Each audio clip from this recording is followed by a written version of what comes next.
Leslie Kean is an internationally renowned and highly respected investigative journalist and author. Her incredible book, Surviving Death, was adapted into a Netflix series and is the most paradigm-shifting book I've read in my entire life. It changed how I view reality, and this podcast would not exist in the format that it does today without Leslie and that book that she poured her heart and soul into. She truly is an inspiration. As always, we've taken the time to create timestamps which can be found in the description below. Okay, so Leslie, to start us off, please tell me a little bit about your background and about how you got to where you are now. Well, I could spend 2 hours on that. I'll try to do it. I don't want to take a lot of time up. I'm an investigative journalist. Yeah, I started journalism. At first, I was an activist, and I went to the country of Burma, and I did a lot of reporting out of Burma, and I wrote a book with somebody else. And then I got a job working at a public radio station in California as a on-air host and producer, and got more exposure. I kind of learned as I went along. I did a lot of freelance, print articles too at that time. Mm-hmm. That was in the 90s. And I was kind of mentored by this very successful journalist who worked at this radio station. And then I got this report from France in 1999 about UFOs that changed everything for me. And I jumped into the UFO topic, ended up leaving the radio station and doing UFOs full time as a reporter. I'm still doing it, basically. Starting in, my first story was in the year 2000 in the Boston Globe on UFOs. And it was like a very serious, in-depth article. And in those days, there was such a strong stigma. You just didn't see mainstream journalists doing stories like that. So it was a breakthrough because it was, there are other reporters that were out there, but they were more local within their communities. So I did a lot of work on UFOs for many, many years, and then started looking into consciousness and the question about whether we survive death, which I think is what we're focusing on today. That had been something that had interested me all during the time I was working on UFOs, but it was always in the background. I wasn't writing or publishing on it. I was just checking out different things during that time. And after the UFO book, my book on UFOs came out in 2010. There was a couple of years after that where I did a bunch of work on UFOs. And then I shifted to doing research and exploring material for my next book, which is called Surviving Death, A Journalist Investigates Evidence for an Afterlife, which came out in 2017. So I spent, 3 or maybe 4 or 5 years working on that before it came out. And then at 2017, the New York Times story happened on UFOs. So I'm back and forth. But just to mention that the book Surviving Death was the basis for a series on Netflix, which premiered in January of, it was during the pandemic. I guess it was January of 2021, right? You probably know. Anyway, I would have thought maybe 20. I would have guessed 20, but it's still there if anybody wants to see it. And I was a consulting producer on it, but I didn't make all the decisions about the content and everything. And a lot of it really isn't from my book. No. Some of it is. And I would, I rest more, in terms of what I feel is really important that I can offer. It's more my book than it is the series, but the series has a lot of great moments in it too. Yeah. I don't mean great. I don't mean to say my book is great, but I'm saying it has a lot more information. It is. Well, it has more information. It's more cohesive. It's more packed. Evidential than the series. The series is exploring the journeys of individual people, basically. Yeah. And it's, it's visual, it's cinematic, it has a different intention. And my book was really to bring forward the very best evidence for this question of, do we survive death? And the very best evidence to suggest that. And a lot of that evidence was not part of the series. So that's why I think the book is important. No, absolutely. It is. It's so important. Like I said to you earlier, I've mentioned it on pretty much every episode of this show that's not been purely dedicated to UFOs and potential ETs or space or anything like that. It's been a mainstay because it is packed. It's packed full of just incredible information. I reread a chapter yesterday about, we're going to get to it later. But it's just there's not wasted space. There's no wasted words. There's no wasted sentences. Good. It's jam packed. And I watched the series first, and there's lots of stuff that you don't mention in your book, or not topics, but Right. people or That's particular true. things that are not at all mentioned. And so how involved were you? You were a consultant. I'm assuming you didn't have final cut or anything like that. They didn't. I wish I had, because there were some things I would have done differently. And I'm not going to say Yeah. specifically what, but there are definitely some things I would have done differently. But I think a lot of the series is really good. And I was able to, like the character Mike Anthony, who's in the series and goes to the mediums and goes through this journey after losing his dad. He's a good friend of mine. So I brought him to the series, and I was sort of a link to a lot of people. And I got to review the episodes, but I did not. And I got to give my input and say, I'd prefer this over that. Yeah. But Netflix had the final say about everything. And even if the film company I was working with, they, of course, they're the ones that made the series. So they had a lot to say, but Netflix had the final say about everything. Yeah, and I know you would have done some things a bit different, but it's still so valuable to have it, even though it's not perfect, but to put it out there in the way it is to a bigger audience, the mainstream audience, where people are not just searching for it, where they're just getting it put in front of them. It's so powerful. I agree. I think they did a fantastic job, and I highly recommend that people watch it. I mean, and a lot of people have written after seeing it saying that their lives were really changed by it, because now they feel they're not the only ones that are having these experiences. And now they feel they can talk about the experiences they've had. Yeah. Whereas before, they see that there are experts that are studying these things. There are other people who have the same experiences as they do.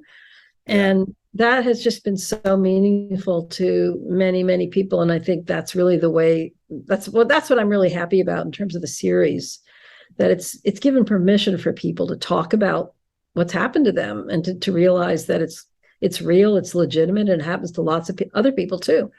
Yeah.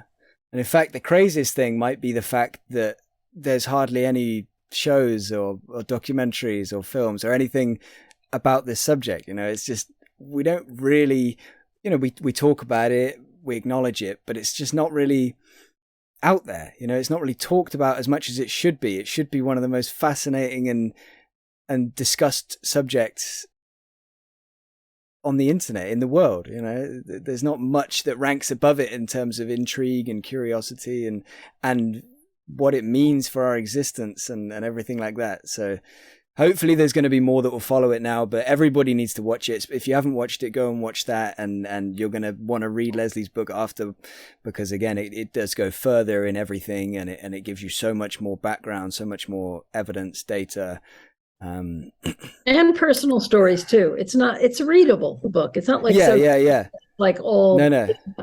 There's a lot of personal stories, and I also share my own personal journey with with mediumship and things like that in the book. So the combination of scientific research with witness accounts and with some of the chapters are actually written by other people, so they can tell their stories in their own words, just like my UFO book was. So that gives it a lot more depth too than just having to write the whole thing. I love that style. And like you say, it's a combination of scientific research, but also it is fun to read. It's like, it was one of those books where I just, I was constantly, I'm not a big reader. I'm pretty slow when it comes to reading, and it can be a challenge for me. I still read, but it can be hard, to get through a book. But your book was one of those ones that's just a pleasure to sail through. Like, you're excited. I'm constantly excited to start it again. Like, the next chapter, or I'm going to learn about this next. I'm going to read about this next. And that whole, like, is Leslie going to convince me about this? Probably, yeah, it's, so everybody needs to read it. Obviously all the links are going to be in the description and everything like that. You mentioned that it was while you were looking into UFOs that you kind of started to study consciousness, research consciousness and things like that. Was there like one individual moment or thing in your life that made you want to either explore it, or that made you realize that there was more than just a physical reality, that made you realize consciousness wasn't produced by the brain necessarily? Was there a moment, or was it kind of just a general intrigue? Well, I would say the real gate to me into all of this were cases of children who remember past lives that were then verifiable, verified as being accurate. And I had some colleagues who were working on a documentary about evidence for the survival of consciousness past death. So I learned a lot from them, and I talked to them, and I actually went with one of them to interview a family in Scotland who had a little boy named Cameron who had these past life memories. So I was really intrigued by those cases of young children with these memories. And I started to read some of the work of Ian Stevenson and Jim Tucker from the Department of Perceptual Studies at the University of Virginia in America, which is, they're the key people who have researched these cases of these children. And what I loved about them as a journalist was that they're so black and white. They're really hardcore evidence of something we can't explain, because the child has the memories, and they have to be recorded, before anybody tries to find out who that person might have been that they remember being, right? Everything has to be recorded so it's all there and isn't influenced by who they find later. And ideally, an investigator comes in at that point before they even start searching for what they call the previous personality. But as long as it's all on the record before they find that person, and then they can find the previous personality and find out that everything that child said was accurate to that person's life. And there is absolutely no way, like a 2 or 3 or a 4-year-old child could have known the information that they said they remembered from their past life. And they also have nightmares, and they have behaviors that correspond to things they knew in that life. Like if there was one case of a child who used to sell incense in the previous life, so the child remembered all the types of incense, that kind of thing, where they have knowledge and expertise in things that they couldn't possibly know anything about. So it's not just having the memories, it's also having certain obsessions, having certain knowledge of things, having dreams that relate to their previous death is very common. So anyway, I became really fascinated by those cases because there was nothing woo-woo. We're talking about woo-woo, right? Nothing at all woo-woo about them. They were absolutely concrete and absolutely evidential. For the cases that were handled properly, I'm talking about, not all of them are like that. But the ones that follow the protocols for what the best case could be for a past life case, it just seemed like such strong evidence to me that for reincarnation, I couldn't think of any other way to explain it. That really drew me into this whole area of study. I would say it was those cases, because I'm looking at it from the perspective of a journalist. So that's what I started the book with, because I think some of the stories of these children are so easy to grasp because they're so concrete and they're exciting stories to read. And they're basically a certain level of proof, because you can prove that what the child said was accurate. And how could that possibly be? He wasn't exposed to any of this stuff. And the parents were with them the whole time, and they saw everything unfolding, and they didn't know what was going on. And, it's really a difficult journey for the parents too. It's difficult for a family when the child's going through this. So anyway, to give you that was a long answer to your question. That was what I became involved with initially. And then from there, I started to become interested in, what else supports this possibility? And that's how in the book I start with that. And then I kind of, one thing leads to another. One question leads to another question. Okay, we've solved that one. What's the next question we want that's naturally arises from that? And I tried to find, what else could weigh in on this question? What other ways are there to research it? And most of that, I didn't start much of that until after I knew I was writing the book. And that's when I really. And at that point, I was also very interested in mediumship, and I had some exposure to mediumship. So those were the two things that I knew something about before I jumped into writing the book. Yeah, and that's, I guess, what kind of compelled you to do it. Yeah, I would say so. Yep. Yeah. I wanted to learn more. The great thing about this book was I got to go on a journey while writing it. I didn't know what was going to happen. I knew the topics, the areas of that I needed to cover in the book, but I didn't know about my own. I had no anticipation of it, that anything would happen to me personally, which it ended up doing. Whereas my UFO book was very much a culmination of 10 years of research, and it was all there and it was in the book. Whereas this was an open-ended journey that I went on, and all the research I did was basically done at the time I was writing the book, most of it. It wasn't an accumulation of anything from the past. So it was very organic in that sense and very personal for me, and harder to write than the UFO book because it was so personal, and because this topic is much harder to sort of nail down, Definitely. I mean, the reincarnation cases are fairly concrete, but as you move along, it gets less and less concrete and more weird. Yeah. So it's hard as a journalist to sort that out and try to present it in a way that's really credible and present, strange things in a believable way. So it was really challenging to do. Really challenging. Yeah. Yeah. No, I bet. And I think the book has profited from it, from the way in which you did it. But yeah, you said about the reincarnation, they're the easiest to grasp. Yeah, they're easy to grasp the evidence that's there, and it's easy to be like, okay, so that happened. But it's definitely not easy to like comprehend, right? To work it into a worldview and kind of figure out how that fits in. And just to say a quick thing, one of the things Dr. Bruce Grayson mentioned to me when he was the first guest after I rebranded the show to Unravelling the Universe, and he kind of threw me off totally when we were talking about reincarnation, past life memories, the work of his colleague Dr. Jim Tucker, and I was like, oh, okay, so I can kind of start to get my head around it, how this works, and then he's like, yeah, but did you know that some people, that there's more than one person that remembers the same past life, and did you know that one person remembers more than one past life that both were alive at the same time, and things like that. I'm sorry, Bruce, I'm done. I don't even know how to, that's intense. I mean, the one thing I'm certain of is that everything is way weirder than we can understand, right? I'm certain of that myself. That's it in a nutshell. Yeah, basically. Which, just before we move on from the past life memories and reincarnation, what would you say? Because again, that's something I didn't think anything of until your book. So just to say, or until the series and your book. But what's the one case that maybe you would present to somebody who was very skeptical of it or very, dubious of it? What's the one case you would say, read that, research that case? Ryan Hammond's is one that comes to mind. James Leininger's one that comes to mind.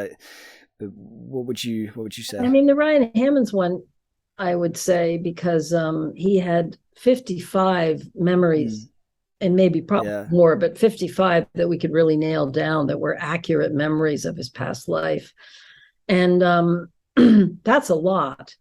Yeah. There were so many behavioral things.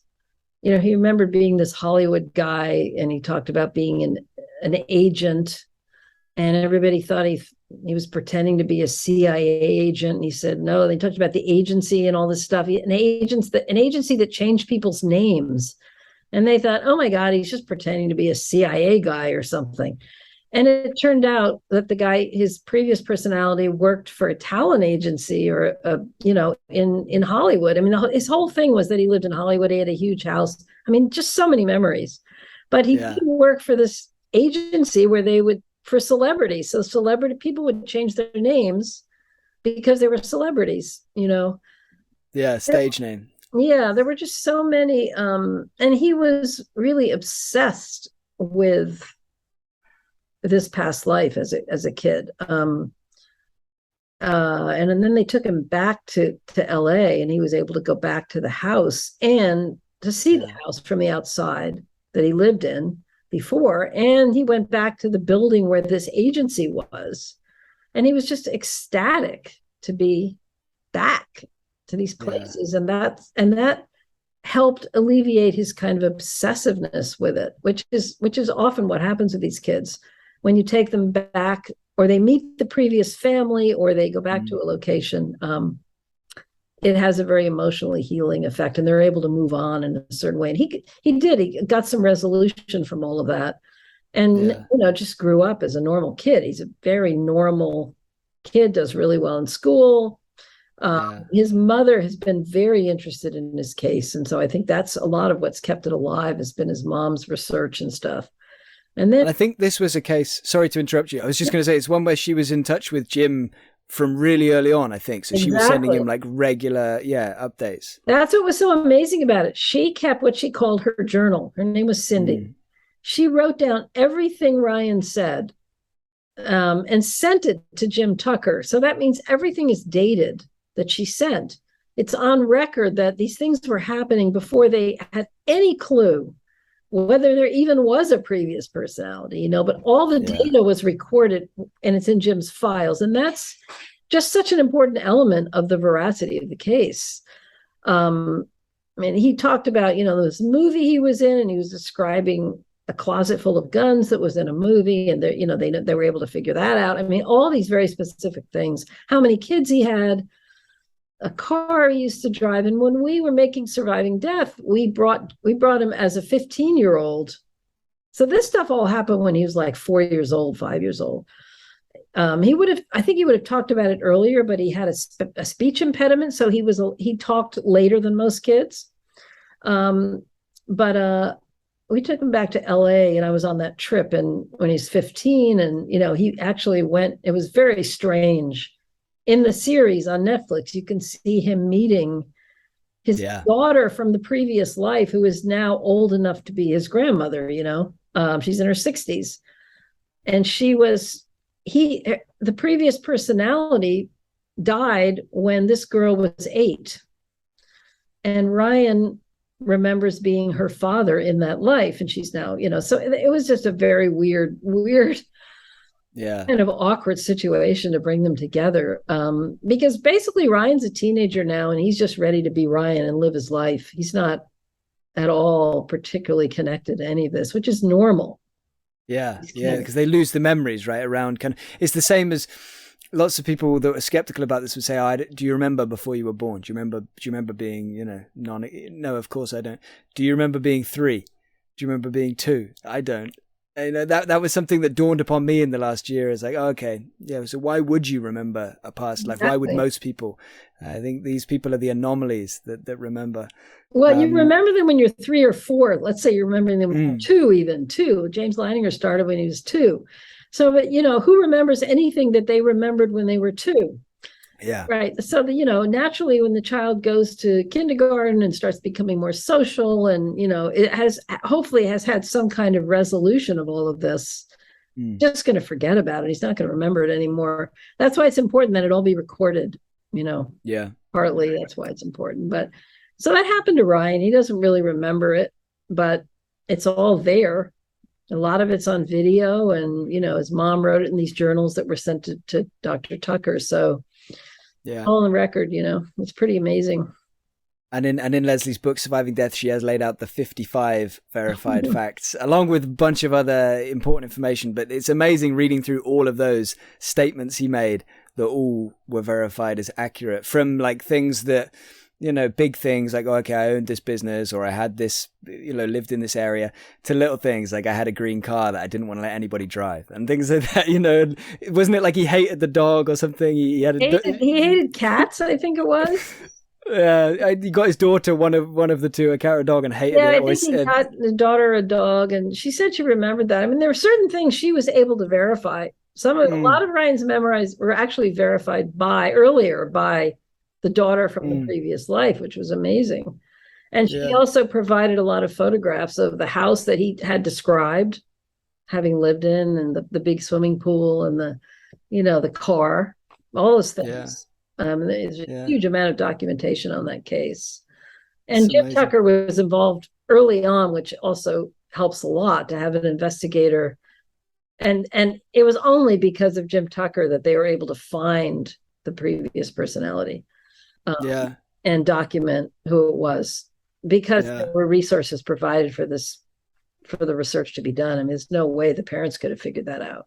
without No. it. So yeah, it was pretty interesting. And I do want to move on past this case. I don't want to spend all day talking about it. However, you just said about how the resources and finding I think I'm right in saying that they also had a TV network involved a few years before, and they thought they'd found the place or where the person used to live, and they took him there, and it was all this big thing, and all set up for Ryan to be like, oh yeah, this is it, and he was like, no, this isn't it. No, it's true. He wasn't happy. It wasn't happy. Yeah. Because again, that kind of plays into the authenticity of it. Because it would be easy if he was lying, he's just going to be, oh yeah, the cameras are on me. Oh, this is so, the mum's like, come on, act happy. Yeah. But, no way he could be lying because it was all verified. Mm. And what's in anyway, it? That is, it was really, really painful for the parents, his mom especially. She couldn't sleep. He was having nightmares. She didn't know. He would cry for his other mother. What mom wants a kid to do that, right? Yeah. Miss his previous family, where are his kids, where's his mom? It was really, really hard for her, understandably. Yeah, I bet it must turn your life upside down, especially when it's not something that's ever been into your worldview or belief system before. Exactly. Anyway, to keep us moving, let's spend kind of a couple of minutes talking about, again, there's going to be some big topics that we just spend a few minutes talking about, but ESP, psychic functioning. This is something, again, that before reading your book, I'd never considered as a realistic possibility. I thought psychic was a load of nonsense. I thought it was like cards and stuff. But on reading your book, kind of gradually as I'm going through it, I'm digesting it, and you keep referring to the fact that the only other explanation, if it's not kind of evidence for survival after death, it's evidence of, psi, in living people, psychic functioning. And so for a while, I was like, okay, I don't really need to think too much about that. I'm just going to read the book and not worry about, that for now. And obviously the more and more I read the book, the more I found out, the more I was like, okay, so yeah, I understand now how if it's not that, it has to be that. And then I went and read a book about psi and realized that, okay, there's a lot of evidence for it. But in general, like, what are your thoughts on that, on that massive topic, that massive thing that we may be able to do or able to have? I don't even know, how to phrase it. You believe psi is real? How are the mainstream going to accept it? What do you just tell me a little bit about it? Spend a couple of minutes. And we say psi, it's PSI. What we're talking about is extraordinary human abilities, such as telepathy, clairvoyance, psychokinesis, being able to facilitate psychokinesis, which is the movement of objects at a distance. Telepathy is being able to read people's thoughts, seeing into the future, precognition, having a precognitive dream and then it comes true.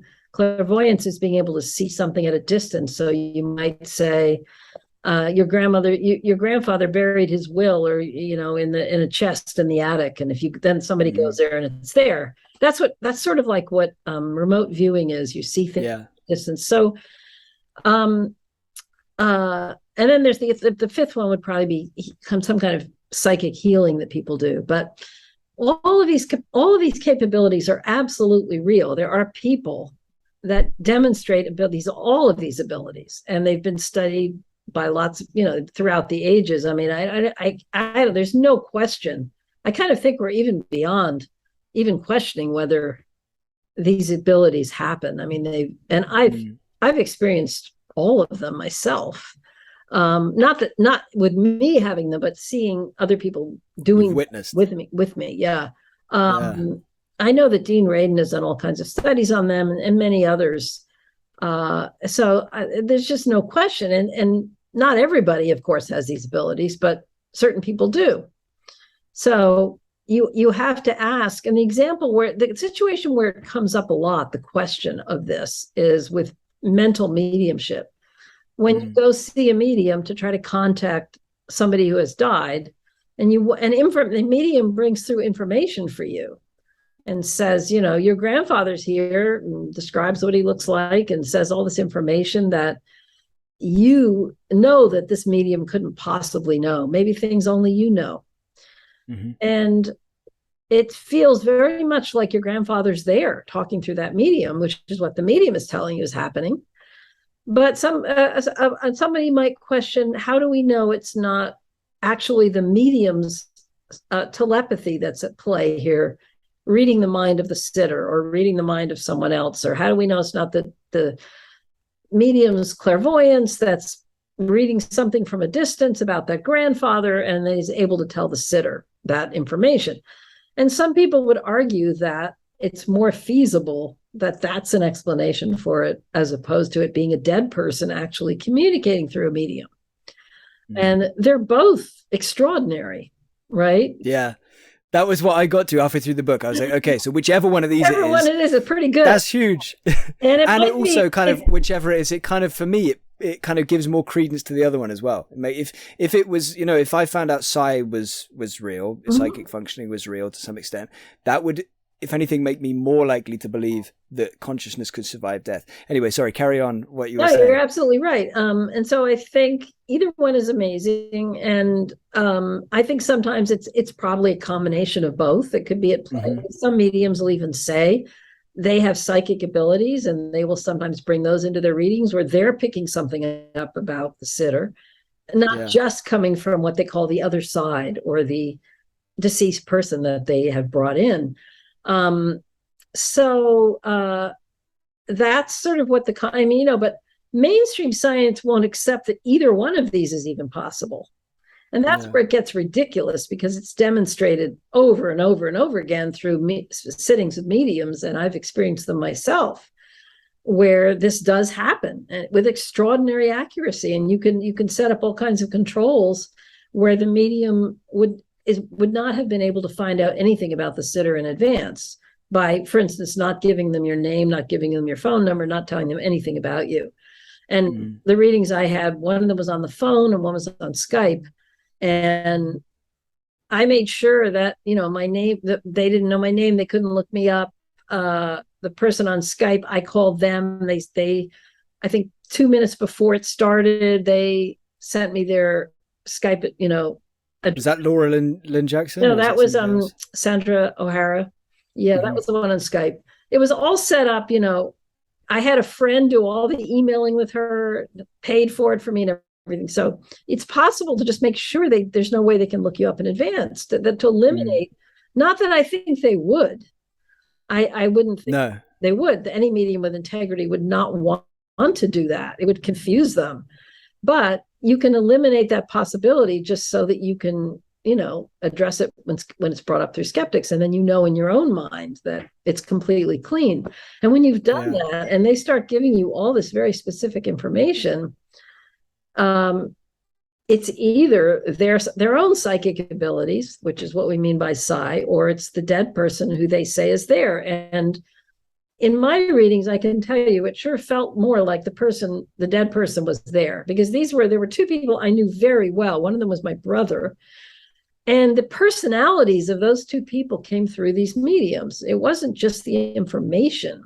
It was their personalities, the way they spoke, the kinds of sense of humors that they had, their energy that was described to me by the mediums, And so I just found it hard to believe that all of that was coming just from the medium without making any contact to that person in the other side. But I can't prove it. So I can't prove it. But when I was having the reading, I allowed myself to relate to it on that level, because that's what a reading is about. And you had some continuity as well between your different sittings with different mental mediums, right? Like I found that really astonishing. That was astonishing. Reading your book. I mean, it was almost like I was getting some help because I was writing this book, We're going to give you some real gems here, because these things are very hard to have happen. They don't normally happen. But what happened was, after my first reading with Laura Lynne Jackson, my brother and my friend Bud Hopkins came through that reading. Yeah. And then it was a few months later, I was having a second reading with this other medium who didn't know Laura. They'd never spoken. They didn't even know the other person existed. She was Sandra O'Hara in Ireland, who has since died, unfortunately. But I meditated and said to my two people, Bud and my brother, would you please repeat something for the second reading that you said in the first reading? Very specific, something very specific, exactly what you said before. So then I'll know it's really you. And I thought, this isn't going to happen, but why not? What have I got to lose by asking? Nobody's ever going to Yeah. know. If it doesn't happen, I'll never tell anybody I asked, right? And I just kept asking for this, just would sit in a meditation and ask these beings for this to happen. And it did. I mean, I was sitting there with my jaw dropping, during the interview with Sandra, they both repeated something specific, and it was the most personal element of what they had said before was what they repeated.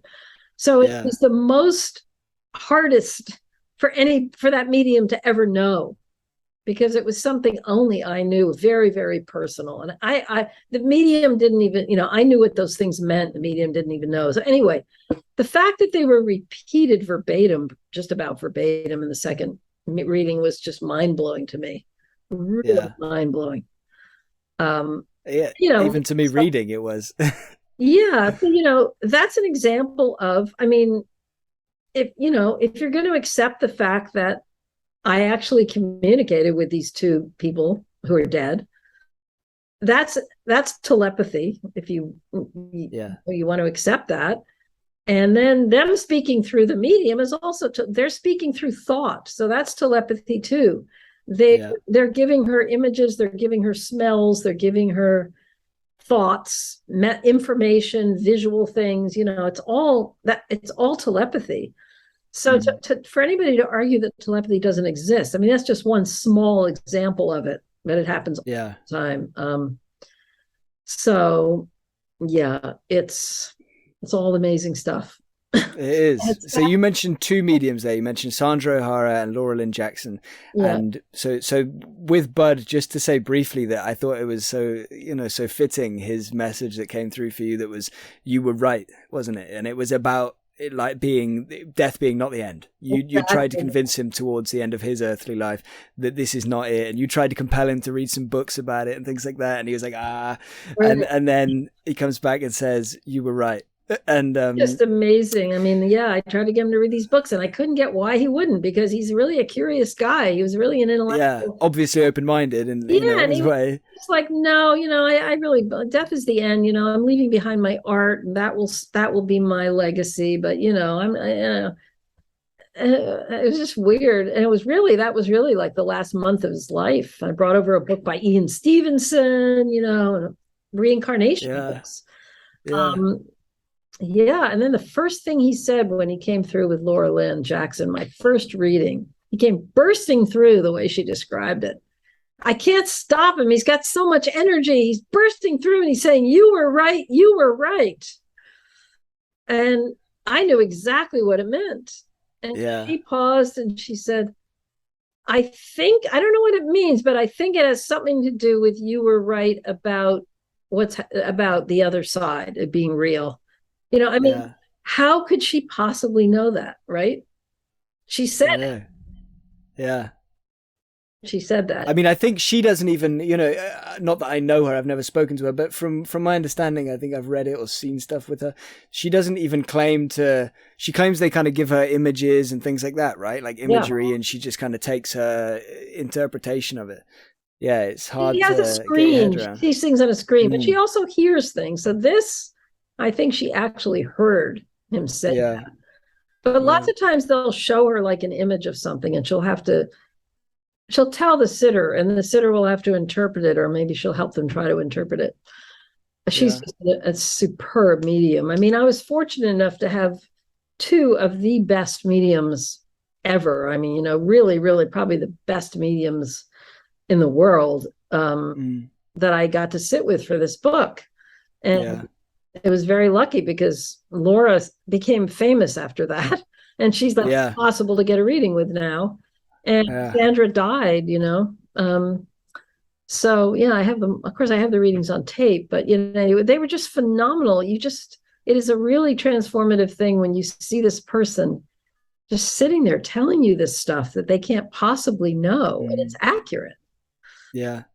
The medium stuff, when I watched the Netflix series, I wasn't into it yet. I wasn't ready for it yet. I was like, I'm going to watch these 2 episodes about mediums, but I'm not sure about this. I feel weird about this. And Laura was the one thing from that where I was like, she definitely seems legit. She seems credible, and it was hard. So after that you kind of, like I said, the embers never went out and I came to your book, but she was like one of the main things from those episodes of Mediumship where I was like, oh wow, she does seem. And one thing we haven't mentioned is you've said these two mediums that kind of gave you consistent messaging from these two people, but your brother, I'm pretty sure, gave you the same message again through a third medium, or even more, right? I was out of the blue too, and in an unexpected fashion. Yeah, that's right. It was a reference to secrets that he had. That was really, really amazing. It was just mind-blowing. Yeah, the story of when you told that in the book, that blew my mind, where this kind of medium, tell me if I get this wrong, obviously, but you're kind of sitting with this medium, you visited your friend in the UK or something, and I don't think she gives you a reading or anything straight away, or she does, and it's not that accurate, not that compelling. And later she kind of says, Leslie, and she kind of whispers you and tells you the same thing that he said to the other two mediums. Exactly, it's what happened. She said, and he whispered it. Thank you for keeping my secret, I think was what he said. Yeah. And she had said a bunch of other stuff that was accurate. It was mixed, but she was definitely saying stuff about him that was accurate, my brother, but some of it that was a little harder for me. And it wasn't like a formal reading. She was just a medium. We were sitting around and she just started picking up on these things. So that was pretty stunning too. So maybe it was her psychic telepathy picking up on my memory of what my brother said. I wasn't thinking about it in the moment. I definitely wasn't thinking about it, but that's what some people might argue, that they might say, there's a philosopher named Steve Browdy, who I think is absolutely fantastic, who believes that because we don't understand psi and we don't know what its limits are, it could be much bigger than we understand it to be. And therefore it's conceivable that somebody could be reading the minds of some people maybe without even knowing it. Yeah, I think it's definitely conceivable. Yeah, I think it's just from from Dean's book that I've read and from the research that has been done, it just seems that we don't often see that, do we? In like the laboratory, it doesn't have these kind of insanely powerful. It kind of seems to be, but again, that could be the situation. It could be that it doesn't like being in a lab. It doesn't, it doesn't like being monitored, and I don't know how it works. All this stuff is so hard to wrap your head around. Let's jump forward a little bit, and before we move into physical mediumship, there were a couple of other things that I just love to kind of just touch on, and that was the one is NDEs, OBEs, that kind of stuff, terminal lucidity, that side of things.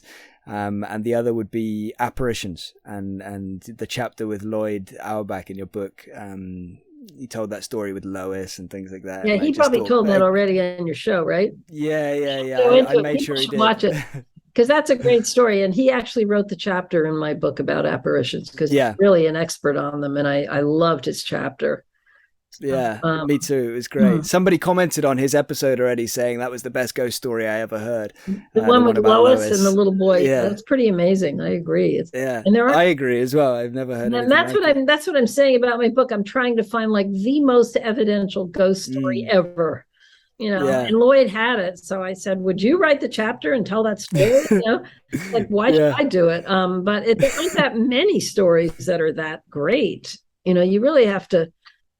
I mean, there's plenty of people that see apparitions, and I'm sure they're really seeing things, but have that kind of evidential backbone to have it all fall into place. Yeah. And then be able to verify that the things she said about herself could be verified later. It's similar to the past life things. It's similar to mediumship, where she's telling all this information about herself that you can then confirm is accurate.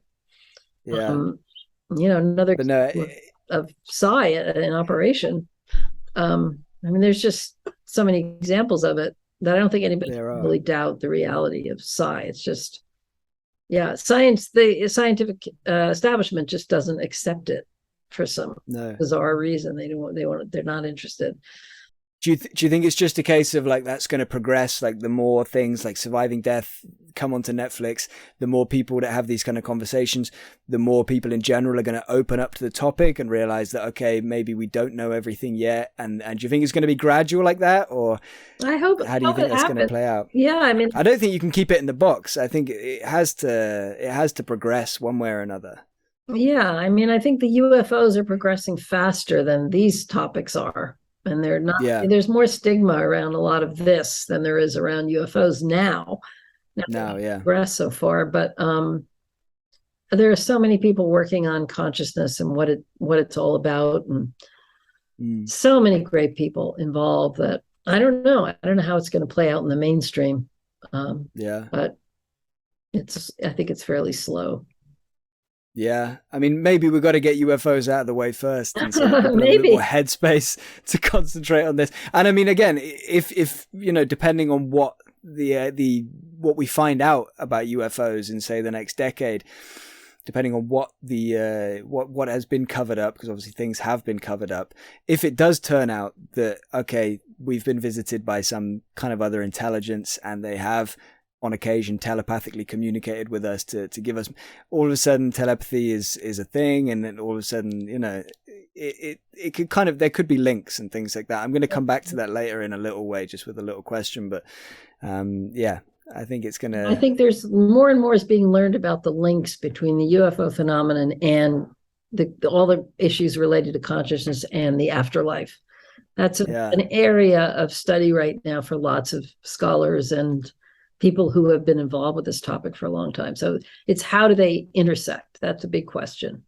Have you gone deep into that yet? One thing that I kind of can't get out of my head on that is orbs.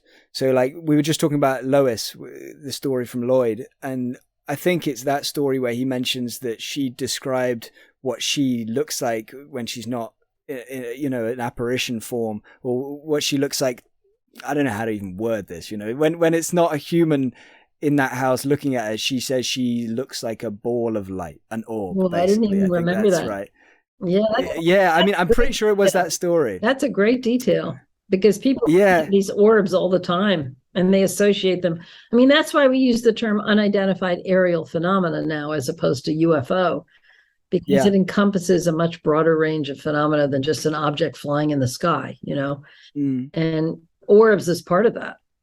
And a lot of people think that orbs could be some kind of, you know, deceased soul manifesting or something like that. Yeah. So there's definitely some kind of connection there between all of it. Yeah. Yeah. Because they're kind of frequently spotted around UFOs, that people see orbs at the same times as UFOs. Sometimes they will be the UFO or the UAP that people will see just independent. Right. Yeah. But, and again, I don't think it means that every time that somebody sees an orb, there's a connection. Obviously, it's not all, there could be different types of this, but it certainly is interesting to me that, like, okay, so it's described in a virtually exactly the same manner, so similar, right? Like this ball of light floating in the air, which seems totally preposterous, but at the end of the day, like, you know, it seems to happen. They're quite common now. They can also injure people, so you have to be careful.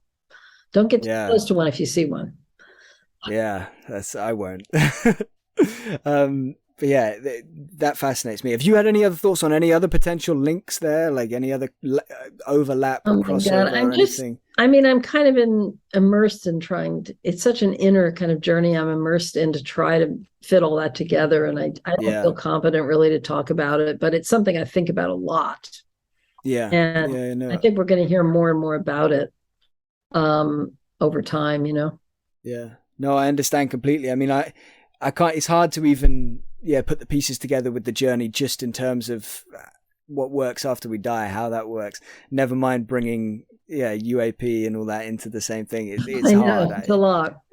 Yeah, like orbs is as far as I've got so far that I'm comfortable to say out loud. Anyway, to move on then, just to spend 2 minutes on NDEs, OBEs, that kind of stuff before we finally dive into physical mediumship. So again, it could be how you got into this, or what you think the most compelling case is. I just want to hear you say a few words about it, really, Leslie. Yeah, well, I think probably a lot of your viewers know what a near-death experience is, an NDE, where somebody, they're actually clinically dead, which means they've no brain activity, which means they can't think or see or hear or anything.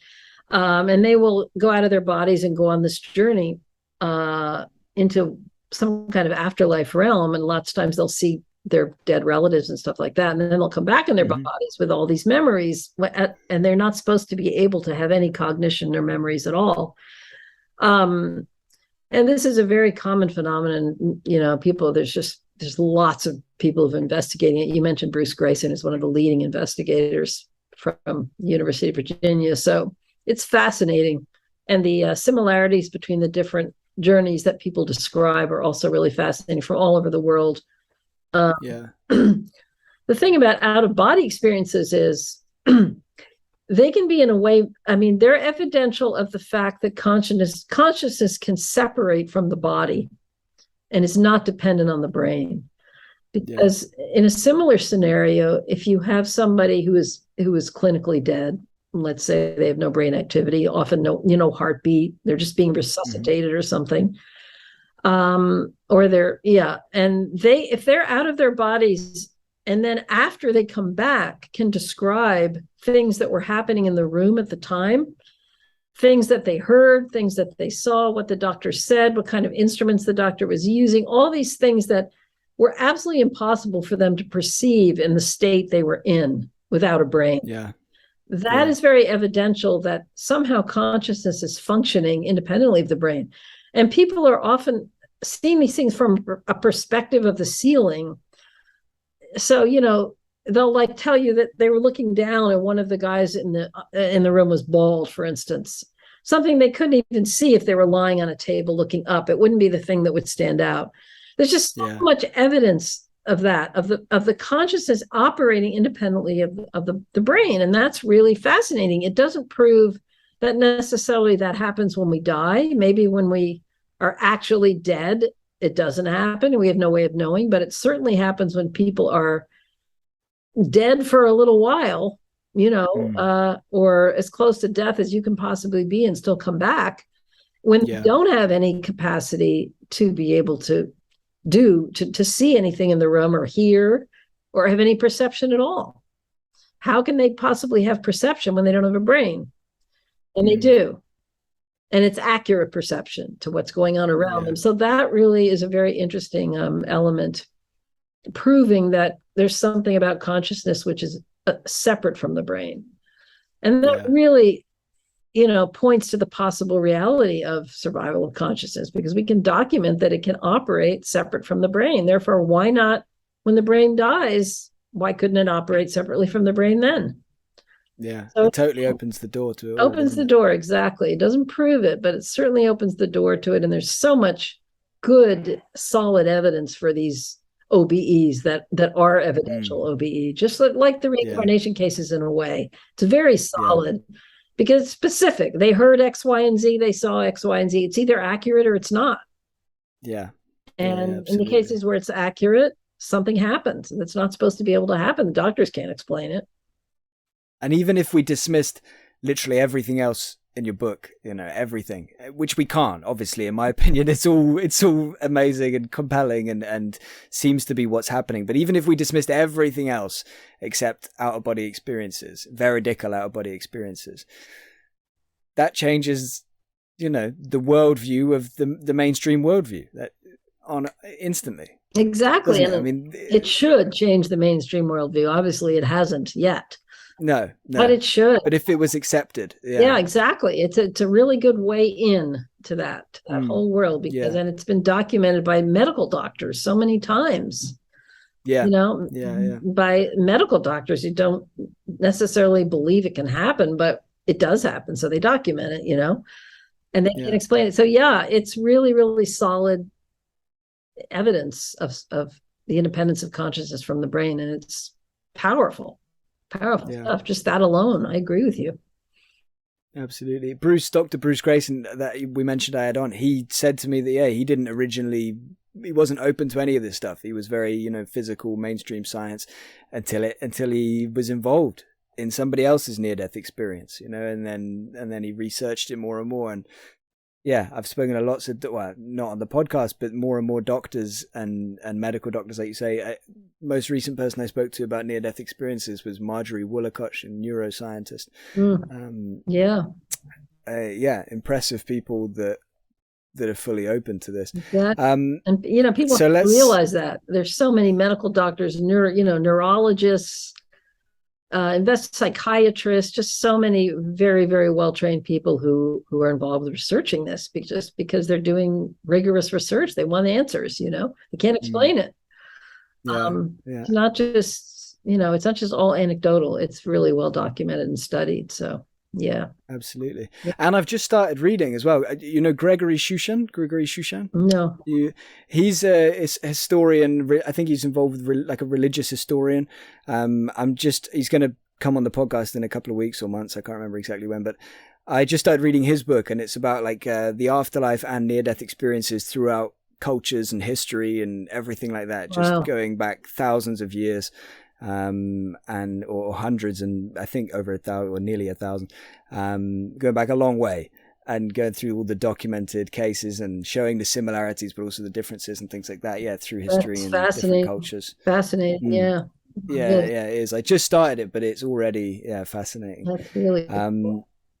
Okay, so before we move on to physical mediumship and stay there for the duration, is there anything else you wanted to say or mention about your book, about these phenomena in general, or anything at all? Not that I can think of off the top of my head. Cool. There's no worries, there's no pressure. So on to physical mediumship. Before we get on to talking about my next guest on the show, Stewart Alexander, I thought we'd talk a little bit about the history of physical mediumship and how you maybe first found out about it. So first of all, start with that. Tell me how you first came across it, and then let's talk a little bit about the history of it. I've got a couple of things written down, a couple of people that I wanted to mention in that sense. But yeah, how did you come across it? How did I come across physical mediumship? I first became aware of through these colleagues of mine that were interested in this topic, the skull experiments, which I really didn't cover in my book. But I would recommend to anybody who's interested in physical mediumship to check them out. There's a long report written from the SPR, the Society for Psychical Research, the famous research group in England, in London, based in London, that on the skull experiments. And there was also a book written by some journalists about them. These took place in the 90s, and they had a lot of physical phenomena happening. So that's how I first found out about physical mediumship. And yeah, just to answer your question, I mean, I didn't go into it in my book because it would have required a huge amount of space to explain it all, what happened with skull. And I knew people could look it up elsewhere. It's been covered. So, but I think what's intriguing about physical mediumship is that physical manifestations take place which are not supposed to be possible, and they are, and they happen. And so for somebody who's interested in the impossible things that are real, that appealed to me a lot. Yeah, I can understand that. This was like the main chapter when I was reading your book, where I stopped before I got to it. I was like finished the chapter 4. I'm like, okay. And that was the one where I was like, okay, so this is really like make or break, am I still going to be, loving this book as much after? But again, amazing job. So to start in terms of the history, obviously there's loads of history with physical mediumship. There's loads of very well recognized mediums and things like that. But Franek Kluski and the hand molds. I know you've done quite a bit of looking into this and research into this. So just kind of talk about that for a few minutes. Some people listening will probably know about it. I'm guessing most won't. But I mean, if they read the book, they will. But the coverage of it in Surviving Death on Netflix was really poor. It was just so short that nobody even understood what it was about, unfortunately. And that was one of the things I wasn't happy about, because we filmed a lot in Paris on those molds. And they just didn't do it enough. I remember people emailing me, what was that about those? They just didn't get it. So anyway, just to sort of set the stage for what physical mediumship is, just so people understand the context of this, is that it's different from mental mediumship, which we talked about earlier, where a medium is kind of acting like a telephone operator and just sitting with you and bringing information through. In physical mediumship, the medium goes into a trance state where they're basically unconscious. And in many cases, spirit entities will enter their bodies and speak through them, or things will happen in the room, either that way or maybe with Kluski, I don't know how much he actually people talk through him, but they're in a trance state and physical phenomena occur in the room. There's usually a group of sitters with a physical medium, because it's the combined energy of the sitters and the medium that tend to help manifest things. And they're in the dark, but not always. And so one of the things that does happen, which is unbelievably hard for anyone to accept, is materializations.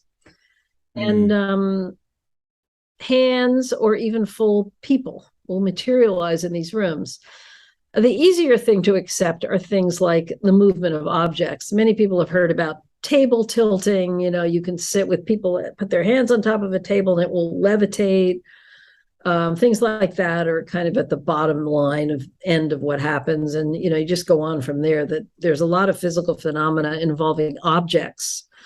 But there's also physical phenomena involving materializations. And these things have been documented by outstanding Nobel Prize winning scientists historically. In the 1800s and early 1900s were sort of the heyday for this.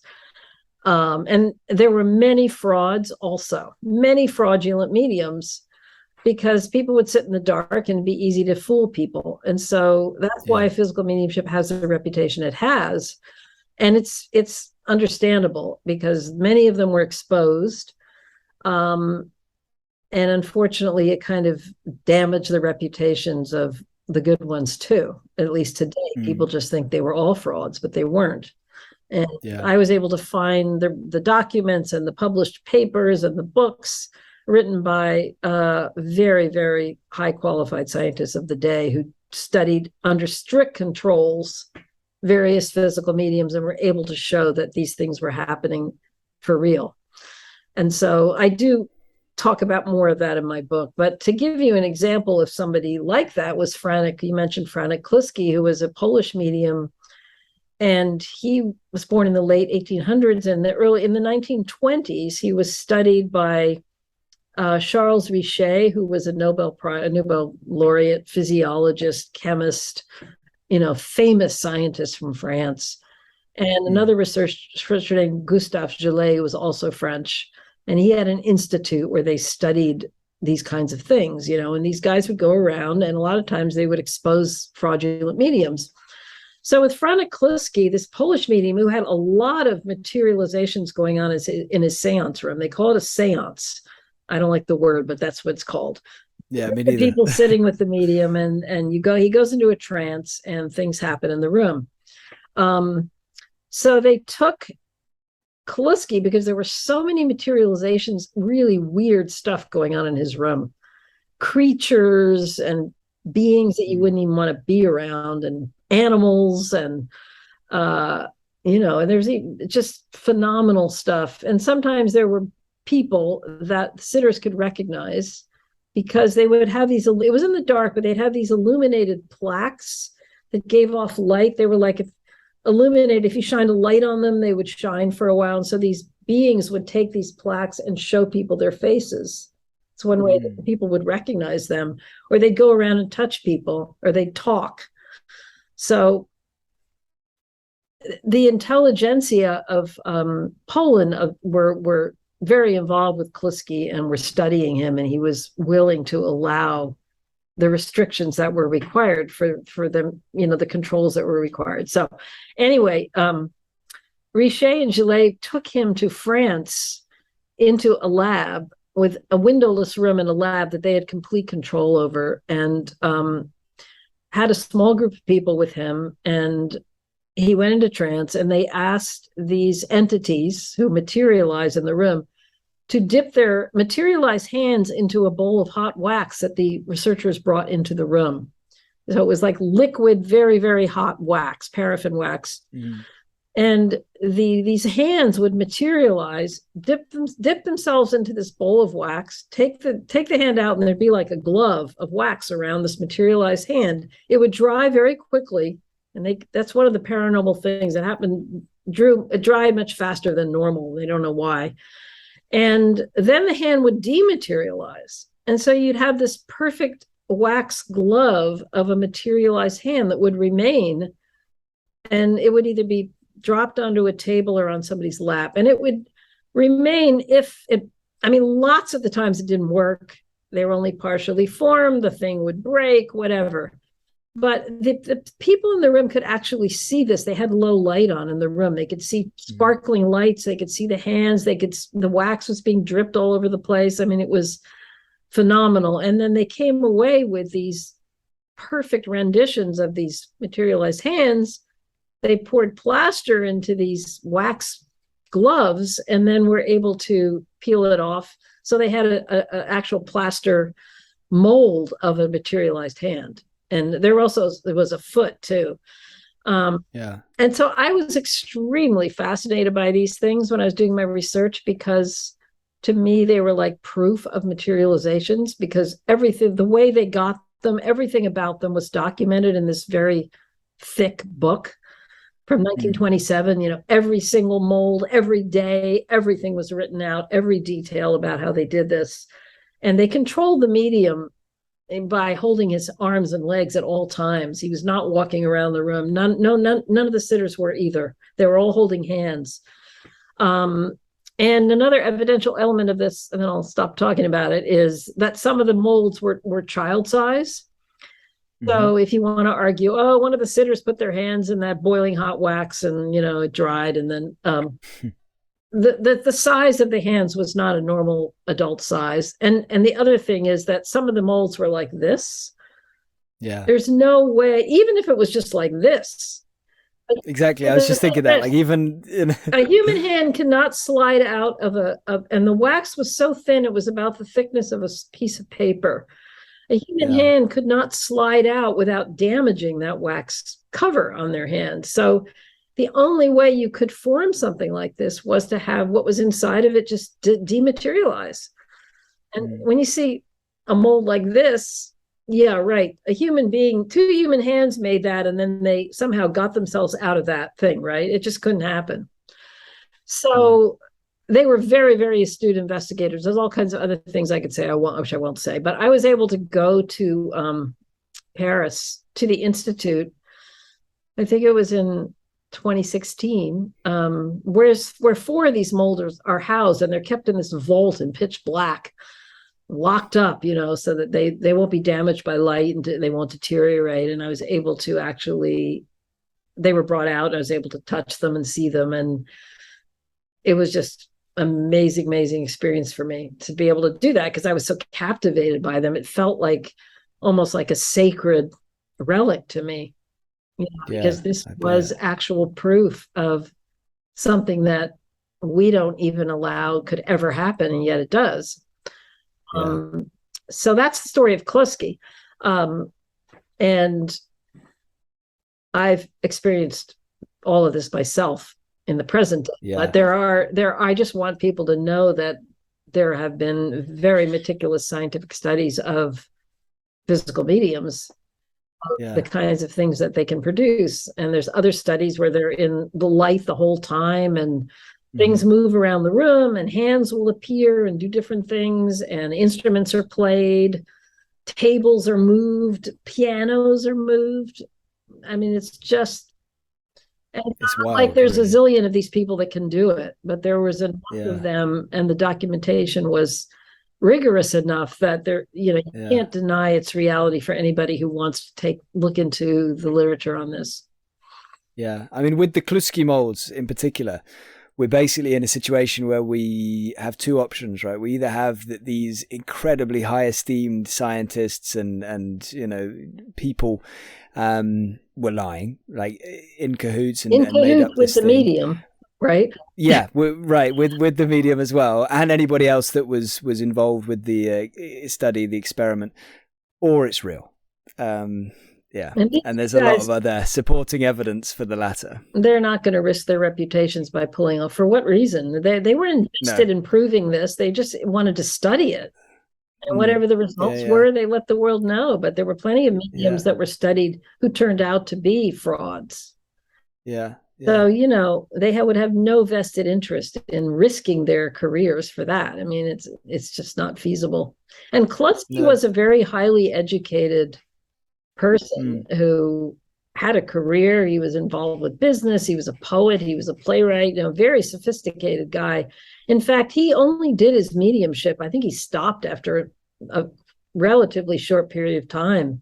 He just didn't want to do it anymore. He wanted to live his life, and he allowed himself to be studied like this. And then he went on. So, it's just so fascinating. It is. Yeah. And another one that I wanted to talk to you about, that I reread the chapter yesterday in your book, because I remembered the chapter quite well, to be honest, but I wanted to really make sure it was fresh, because I think it was one of the most compelling chapters in the book. I think you might already know where I'm going with it, and it's the chapter about Indridi Indridason, written by, I think you're gonna have to pronounce his name, Erlendur Haraldsson, who unfortunately died a couple of years ago. Brilliant investigator from Iceland.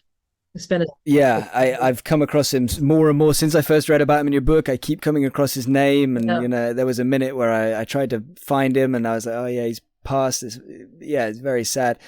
But this case with Indridi, and particularly the situation with Emil Jensen, this alleged discarnate spirit that came through Indridi. And I don't know whether you want to tell the whole story. I mean, obviously it's just so fascinating, like where it began with the situation with the fire, and then it goes on that he's verified years later.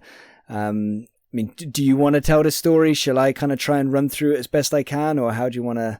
It's up to you. If you want to tell the story, since you just read it. I mean, I could tell it I could try to make it briefer if you want, because it's going to take a lot of time. Yeah, if you want to go for it, I'd rather you tell it. You probably know it as well as I do, since you just read it. But the idea was that it's called a drop-in communicator. Yeah.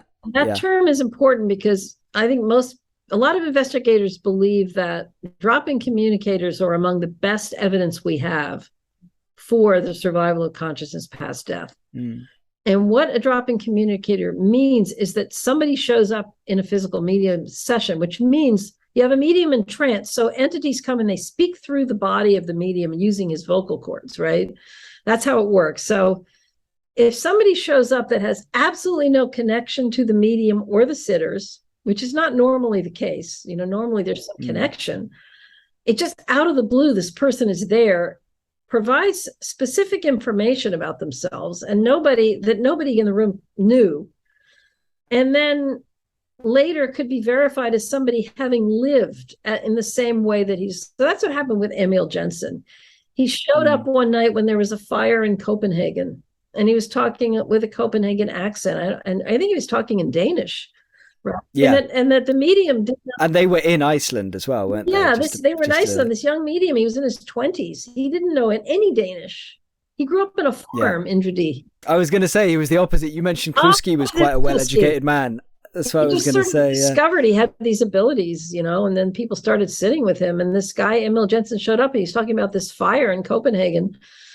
And they were able to verify it months later that there was a fire that night, because they didn't even have any access to newspapers or radios in those days. The newspapers would come in by boat later. There's no way to even find out. And they just sort of forgot about it. But everything was written down in these meticulous notebooks by these investigators and these academicians who were studying Indridi. So they wrote everything down. And then Emil Jensen came again later and gave maybe 5 or 6, 7 specific points of information about his life. How many brothers and sisters he had, how old he was when he died, where he worked, what his job was, just some basic facts. And nobody had ever heard of the guy, so they just made the note in the books. And then years later, Erlendur Haraldsson went to Copenhagen and found through many different locations, it wasn't all in one location, that there was a guy named Emil Jensen who, if everything that he had given about himself fit to the actual person who lived and died at the time that he said he did, And that the reason he was concerned about the fire was that it was on the same block that he lived in, it turned out. His address was a couple buildings down from that fire. He never said that the first time. But it's sort of, it makes you realize that this guy actually lived. And it's very hard to write it off as telepathy from anybody, or clairvoyance is more what you would describe it as, like somebody in the room creating that, because nobody in the room knew anything about him, including the medium, or none of the sitters knew anything about him. So why would that be psychic information as opposed to the actual spirit of that guy coming through? I mean, that's the argument. It's very hard to explain that away as, oh, the medium was just psychically picking up on this guy in Copenhagen who spoke the language he doesn't even know and had all these accurate facts about him. And the only place, it's so complex, but the facts about him that he had weren't even available in one location. So if you want to argue, well, he was just clairvoyantly like a remote viewer, saw some book somewhere about this guy through his mind's eye, right? All the informations they were probably in 5 or 6 different locations that Erlander had to go to even piece them all together. Yeah. So it's very hard. It's really, really evidential that this really was this Emil Jensen person who had died. And then he ended up manifesting in the seance room physically. Oh, yeah, later. Yeah, I mean, you have to read Erlander's chapter on it. He just really lays it out. It's such a good chapter. He really didn't waste any. Like I said to you earlier, you didn't either, but he really didn't waste a word. It was just every page was fascinating in that chapter. And just one little more tiny detail about Indridi, this is just so extraordinary because not much was known about this meeting. I mean, he died when he was 27. You know, he had these He had these voices that would come into his room and sing. Did you remember reading about that? Yeah, they weren't speaking through his vocal cords. They were what we call independent voice or direct voice. And one of them was a French opera singer, this woman. And her voice would come in the room, like on the other side of the room from Indridi, just singing opera. He didn't know the language. And then there was another man's voice, and they were able to, and eventually they got a name for this opera singer. And they were able to find that there really was an opera singer by that name who lived in France, you know, around that time, and who had died in falling off a horse or something. Yeah, she was famous, really famous. And nobody in that seance room had ever heard of her, you know, but extraordinary. Just, you know, who's ever going to believe this? But she would sing opera, and sometimes she would sing a duet with a male voice. Can you imagine being in a room and hearing that? I can't. Not everybody in the room that's doing it. It's just so beautiful. And you know, there's a book written about Indridi that Erlander Haraldson wrote. I highly recommend anybody who's interested in physical mediumship to get that book and read it. It's really, I mean, the chapter he wrote was really drawn from that book, and I would highly recommend it. There's also a book about Kluski. The molds, all about his mediumship. They're both excellent books. They're both is the one with, is it by Zofia Weaver? Yeah. Yeah. Okay. They're both on Amazon. They're both really accessible, easy to read, fascinating books. And both of them. Yeah, I'm going to have to get to that. You read those books and you know that physical mediumship is not all fraudulent. Yeah, or read Leslie's book. Read Surviving Death. Although I don't go into as much depth as those two books about those mediums, especially not about Kluski. I really focused on those hands. But there's a lot of wild stuff that happened in his mediumship. And with him outside of the seance room, he would have things going on around him all the time, even outside of when he was being a medium. So anyway, also fast. That's amazing. Yeah. I mean, that Emil Jensen, like I say, that is just one of the most amazing, compelling, you know, anecdotes in this that I've ever come across. It's just, it's the fact they started that sitting, didn't they? And he comes through as this drop in, like you said, out of the blue, and then they take a break, right? Yeah, or he doesn't come back until maybe months later. But first of all, doesn't he come back? He's there for a few minutes, and then he vanishes for an hour, and they take a break, and then they start again, and he comes back, and then he tells them about that fire. Yeah, and I think he said the details he gets about the fire. What time the fire? Yeah, exactly.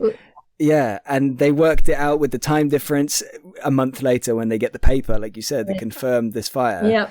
And it all added up like basically to the minute. And again, like even if we could establish that, okay, the medium in this instance was using his psychic, functioning, whatever, is anomalous cognition, why would he have had this interest in this particular fire? There must have been tens, hundreds, maybe thousands of fires raging around the earth at that particular moment. Why this fire? And then, like you said, Emil Jensen lived his entire life on the street, and he lived his adult life 2 doors away. It's clear why he would have an interest, and I just think it's fascinating, right. So compelling. I agree with you. That's one of the criteria that Erlander and other researchers have drawn up for drop-ins, is they have to have a compelling reason for why they're showing up, for it to really be evidential. And he certainly did, because he was freaked out about this fire. I don't know why. I don't know how it works. How the hell does he find this guy in Iceland, to drop into? I mean, there's so many unknowns, but who knows how it works? But there he was. One of the things in that chapter as well that threw a little bit of a spanner, in my kind of, I was like, oh, that's hard to kind of take in, is with the French opera singer that you were talking about. One of in that report, when they're talking about that particular seance, they say, I think her former husband turned up there. Anyway, what they describe is hearing like a shriek, a scream in distress. And then it all kind of, there's a bit of a commotion, and then it's quiet or whatever. And then I might be getting it slightly wrong, but then she comes back, and it turns out that it was her former husband that had turned up and asked her to come with him. And they hadn't seen each other since they passed like 50, 70 years ago or something. And it's all just so weird. It's like, okay, so it's nice in the sense, okay, you can find people. It doesn't have to be immediate. That's cool. But then the shriek of distress, the scream, like, because I like the idea that it would be all good on the other side. There'll be no pain, no shrieking, no need to scream and be afraid. But apparently this woman felt, the way they describe it, at least, is that it seemed like this being felt uncomfortable, or however, right. Which is just, again, it just makes me really, makes it so hard. I know. It's like, and why would they be having that encounter in that seance room at that moment? Is that like coincidence? Are we supposed to into the seance? Is it just a case of that happens all the time on the other side, and it just, this one time he so happened to find her when she was communicating with people still alive? I have no idea. But this stuff raises more questions than it does provide answers. Absolutely. It's like UFOs, isn't it? The more you learn, the more questions you have. I'd say this stuff even worse than UFOs. Yeah. I mean, I think the best way for people to get the closest answers that they can try to get is by reading the book that Erlander wrote about Indridi, because nobody really knew anything about him until Erlander Haraldson researched him, and he got a hold of all the records that were kept by scientists and academics and people that sat with him and wrote everything down. He called them the minute books, and all those books. That's why he was able to document it all. They were these were like the top level academics of the day. And even some government officials came and sat with him. I mean, Iceland was you didn't have a huge population in the 1920s maybe. So, any smart person or person of rank heard about him, they'd want to go sit with him. So they did, and they were very meticulous about writing everything down. So those books survived. And 100 years later, we're talking about him, even though he only practiced mediumship for 5 years or something, 5 to 10 years. So imagine if he hadn't died so young, and he might be one of the most celebrated of all time. Anyway, so to move on into the present time, and to talk a little about my next guest on this show, Stewart Alexander, celebrated physical medium. How did you first hear about Stewart? How did you first come across him? I heard about him from a colleague who knew him. Just an individual guy who told me about him. And then I read Stewart's memoir, which is called An Extraordinary Journey. a memoir. I think it's called Memoirs of a Physical Mediumship, a Physical Medium. And by the way, the book has been revised and updated, so I highly recommend people get it and get the new version of it, not the old one. With an epilogue. I wrote the epilogue just because he asked me to, and I also helped him edit it. It really needed editing and reworking, and it's just a fascinating read because I just finished it. Yeah, his whole evolution of how he developed as a medium, and how you can just feel how sincere and humble a person he is in that book. There's nothing pretentious about him. But anyway, so I read that book. I read the earlier version of it, and it just resonated really, really deeply with me. I just felt such a connection to him as a person, but also I was able to, when I read that book, I felt, well, it really sounds like his mediumship is absolutely genuine. It's what I've been looking for, I've always wanted a good physical medium to study and sit with and everything. So I was able to email him, and we had this email correspondence for a while. And then I was able to go over. He invited me to come over, and I sat with his circle. And the circle is what you call the group of people that meet on a regular basis every week. The circle members have been with him, some of them since he started 40 years ago. I mean, this is a devoted group of people who sit every week with him, and it's a small group, and all he likes to do is just sit every week with his circle. He's not out to do anything else beyond that, really. So anyway, I went over and I sat with the group twice and witnessed some of these extraordinary things, including the materialization of a hand, just like what happened with Kluski, only there wasn't wax. Was that your first sitting with Stewart? I think it was the first one, because there were two. I think I went to two like in the same week. So I don't remember exactly, but it might have even happened in both. I don't remember. Yeah. But all this physical phenomena happened, which was, incredible. I'd read about it, so I kind of was prepared for it. I kind of knew what to expect. So I was able to see that all the studies I had read of materialized hands, including Kluski, but other mediums which had documented that, I actually saw it for myself and thought, why couldn't it happen now if it happened then? And it does. It happens now in this one little seance room in the northern part of England, and it's been happening for decades. He's been demonstrating this, and hundreds of people have seen it, have touched it, have held that hand. And I feel very fortunate to be one of those people. I've experienced that many times. So it's incredible. It really is. When you were first going there, okay, so let's just go back and say it's the night before that you're due to sit with him, or the night before you first meet him, or whatever, around that time. You already had researched the evidence. You were aware of the. Were you 100%, or were you like 99? Were you like, I need to see it, or what was your mindset at that time? You mean about physical mediumship in general? About the materializations more so, like the hands, the full materializations, but all of it, I guess, as well. I just don't remember the chronology of when I really studied, like the study of Eusapia Palladimo that's in my book with the hand, the Kluski. I don't remember if I sat with Stewart before that stuff that I really got. I mean, I think I must have. I certainly knew about the skull experiments. So to be honest, I don't remember the sequence, but I think having read Stewart's book, I was pretty convinced that this guy could not have been practicing for 35, 40 years. If he was a fraud, he would have been discovered to be a fraud by now. And there were a lot of controls placed on him by investigators that sat with him in all these different locations. It's not like there's a trap door that he uses, because he's in different locations with different people. He's strapped in, he's tied in, he's, all these things were done to verify the authenticity of it. So I was pretty convinced. I just wanted to see it for myself, Tell me about that first moment when you started to see something like. How, what was going through your head? I can imagine your mind just, I can't even imagine, really. Yeah, I mean, because I don't want people to think I'm just gullible. I mean, I did examine carefully the room, every inch of that room. I examined the chair Yeah. Stewart sits in. I examined the table that's in front of him that has things on it that are used.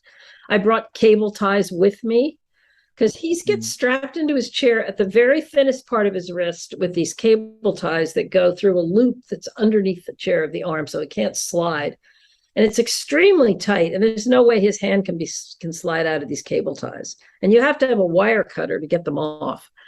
So I examined all of that, and I even brought my own cable ties just to say, okay, they're not some trick thing that these people buy somewhere. I did my due diligence on the room and everything in it.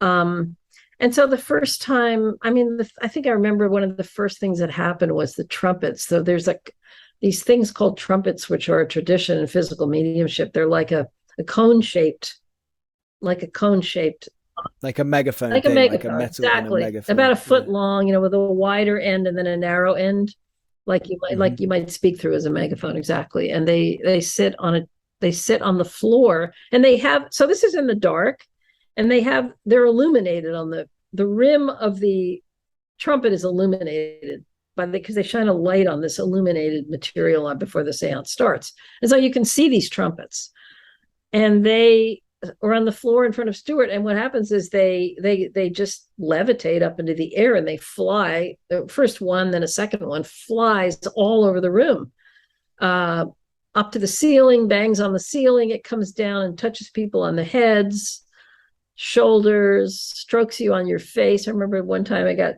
it was stroking me on my face everywhere, but never once touched my glasses. It's like in the dark, like you can't see anything. It's not like some person could do that. Yeah. And there's a small, I think the first sitting I went, there was only like 4 other people in the room or something. You know exactly where everybody is, and it's dead quiet in there, and nobody can get up or do anything without you noticing. And Stewart is he's strapped into his chair, and he has illuminated tabs on his knees. So at all times, you can see those tabs, and at all times he's sitting in his chair. I mean, it's so unnecessary, but I know people have a right to want that kind of proof. And I go into that a lot more in my book. It's just kind of boring to talk about it too much. But when the trumpets flying around the room was just so spectacular. You just feel transported, like you're in some other reality. How can this happen? That these physical objects can just come to life, and they're like birds or something flying around, moving around in all these ways that, and the feeling is just really hard to put into words. It's like, it was just almost this ecstatic, joyful amazement and awe. And you just don't want it to stop. Like you're in another world. You're in some kind of joining of another reality to the physical reality. And it just feels like you've entered this. And it's a very wonderful space because there's a lot of love and harmony among the people in the room. And the spirit entity, so Stewart is completely in a trance and not even present. The spirit entities are speaking through him, and they're guiding everything and making everything happen. So yeah, I'll just never forget. And I tried to write it as best I could in my book to explain what it was like, but it's just hard to put it into words. Oh yeah, I can imagine. There's a lot of things like that in similar things, aren't there, with near-death experiences and things like that. Like Bruce, I keep saying Bruce told me this, Bruce told me that lots of his patients say it's like just like trying to draw a color or describe. It's like trying to tell somebody who's never been able to smell what something smells like. Trying to describe that, or and I can imagine that. How would you begin to explain something that goes against everything that you thought was real, and things like that? Yeah, I just hope one day I can experience that. Yep. Yeah. So many people have experienced those trumpets. It's just countless people. Yeah. Because there was periods of time where Stewart would do seances for guest sitters, and he was doing them before the pandemic hit, maybe 4 times a year in another location. with these friends of his that have this big sitting seance room, and he would have maybe 15 people or something. And they'd come from all over the world, and you get on this list, and there's already, that list is there. And then everything got shut down because of COVID. But there are people still on that list waiting to come to these guest sittings. And the trumpets almost, I mean, you never can predict what's going to happen at a seance, but I'd say for those guest sittings, and I've been to a number of them, the trumpets always do their thing. It's just, so maybe someday you can come to one of those. Yeah, I hope so. I hope so. Yeah, I mean, it's just I just, after reading so much about it and reading your experiences and talking with Stewart, like, I need to experience that. You know? Oh, it's really, really great. Well, I hope you can. Yeah. Things just have to get rolling again. He's still, so once COVID ended, the sittings started again, but it was a huge break in the momentum where they can sit. And so it takes a while. And when you've been going every week, like you say, for decades. It was like a shock. He'd never not sat for that long ever. And the energy has to kind of build back up in the room. And, the spirit team has to work with the seances for months just to kind of get back to where they were. It's a gradual process. So that's kind of happening now. But I mean, we did have a guest sitter a few months ago who actually experienced the trumpets, and another thing, which is the matter through matter experiment that they do.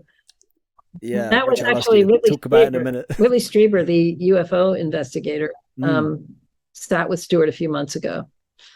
Oh, right. Yeah, and that was really, really great. He got just. Did they do that with Whitley? The trumpets, definitely. Whitley did actually an interview with Stewart and me about that after he got back from England. Yeah, it really was life-changing for him. Even with all the things he's seen in his life, So. Whitley said he'll come on this show at some point. I haven't arranged it yet, but maybe down the line. Take me back to when you're sitting, I think maybe at a little table, and when the hand materializes, right? Are there any, does it smell of anything? Is there like any other sensations that come, you know what I'm getting at, just kind of any other little nuances to the experience? I mean, so what we're dealing with during the hand materialization is the substance called ectoplasm. The elephant in the room. Yeah, I was gonna say the word in a little minute. Which a lot of people think is just something in Ghostbusters, and it's a complete joke, right? But it is a real substance. It's again been documented by all these scientists of the past. There is literature on it. And it's some kind of it's what allows all of this to happen, exactly. Isn't it? All of this physical phenomena and everything that goes on, whether it's materialization or trumpet or voice, that's what facilitates exactly right. That's exactly right. And it's a very sensitive substance. That's why you have to have darkness. It's not going to operate in the light. And if somebody turns on a light, suddenly it can be very damaging to the medium. And it's happened before. There's a number of cases where mediums have been severely injured by somebody doing that, because the ectoplasm will shoot back into their body really fast, and it can hurt them. So the substance, it's a substance that is exuded either from the mouth or the ears or the belly button, someplace out. It's out of the medium's body, and it's basically energy, but you can see it. It kind of looks like a cloud or some of the pictures, it looks like cheesecloth or something. When you saw it firsthand, how would you describe it? Because it went before it formed the hand and things like that. When I saw it before the hand materialized, it was there was a table sitting in front of Stewart with a light under it. So that meant that what was above the table was silhouetted. You could see it clearly, but it was silhouetted because the light was coming from underneath. It was like a red cloth over it. And so I could see this it looked, the closest thing I could say it looked like might have been water, because it was this moving substance coming across the table from Stewart, where Stewart was sitting over the edge of the table. And then it expanded. You just watch it grow as if somebody was like pouring water over the table, but it didn't, but it wasn't really like water either. It was sort of cloud-like, and it would move in sort of, different ways. It didn't have a consistent way of moving. Like water would just expand but this was like little ins and outs, and it was just like this wiggly, moving substance on top of the table, and just moving towards me. And then I started to see it sort of started to form digits. You started to see these sort of 5 digits coming at, being formed sort of flat from the substance. Yeah. And then it suddenly went like, so you're watching it on this table, kind of, you see these digits form out of it. And then it kind of suddenly became 3-dimensional. It lifted up, and suddenly there was this 3-dimensional thing that had come out of this substance, and it banged on the table like that. And so it was showing that it was physical because it could make a noise by banging on the table. 10 seconds ago, it had just been a substance wiggling around, right? And then the substance came back. After it banged on the table, the hand withdrew, and the same thing happened again. I watched the ectoplasm come over the table, and I watched the hand form again, and it kind of lifts up out of this ectoplasm. And at the second time, I was able to actually hold that hand. So, and, instructed. So it was like on top of the table, here's the materialized hand. I've got my hand in it, and I'm able to feel it. What did it feel like? Just living human, or was there any? Absolutely like human hand. I mean, you could feel all the bones, the fingernails, the knuckles. The temperature was a similar. Temperature was different. It was very warm. That's one thing I noticed. It was very large too. I mean, it was a large hand, very warm, and the skin was soft like a baby's skin, which is not what you would necessarily expect from a man's hand, because this was a male spirit, big hand as well. Walter Stinson. But the skin was really soft. And I thought about that later, and I thought that's kind of interesting because it was newly formed. And it really reminded me like the softest skin on a newborn baby. And it was like, wow, that's kind of interesting because this is being formed out of brand new, right out of ectoplasm. Yeah. So, but it did have all the knuckles and fingernails and everything, and it moved just like a hand. I mean, it was physical and real, Did he grip you? Yeah. Like grip your hand? We held hands. Yeah. And then I kind of put my hand around and felt it, touched it, it moved around, shook my hand, and then... And you can see Stewart as well at this point. He's in his chair. You can see his illuminated knee pads. The table is too far away from Stewart that he could not have reached out his hand. He was strapped in. Yeah. But even if he wasn't, I knew exactly what Stewart's hand looked and felt like, because prior to this, we had done an experiment which involved Stewart's hand. Which you're going to tell me about in just a minute. Which is a matter thing. I had been holding his hand. I had seen his hand many times.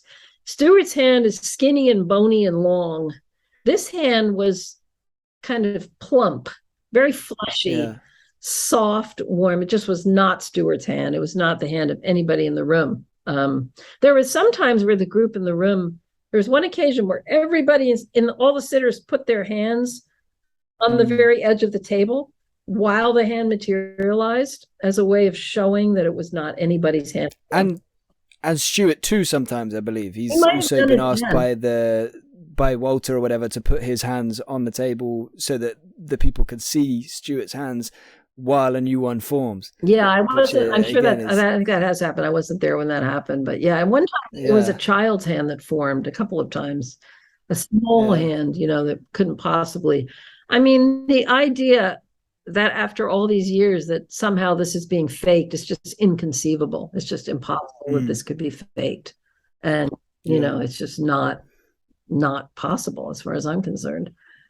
No, I'd need to hear somebody explaining to me how it could be done, because I don't see. I've tried to think of it from that point of view. Obviously, I've tried to, debunk it. Tried it in my head. I've tried to be like, okay, so how can we explain this? And I mean, in this with Stewart, it doesn't even work if you say, "Oh, Stewart's lying." That doesn't even answer everything, because then you'd have to have hundreds of other people that are also lying about what they've experienced with Stewart. Including plenty of people who were skeptical or went there to try and be able to say this is what's happening. Can you talk briefly about? I'm conscious we haven't got too long left.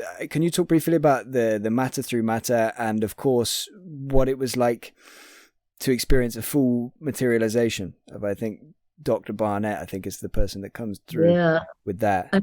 And direct voice as well. There's so much. So much, I know. And the other big thing is evidence that's brought through for sitters from loved ones. And Stewart really emphasizes that in some ways that is the most evidential aspect of his mediumship. In terms of proving survival, he feels that the physical phenomena really don't prove survival. And you can argue that, there's just something happening in that room energetically that's making this stuff happen. There's ectoplasm coming out of him.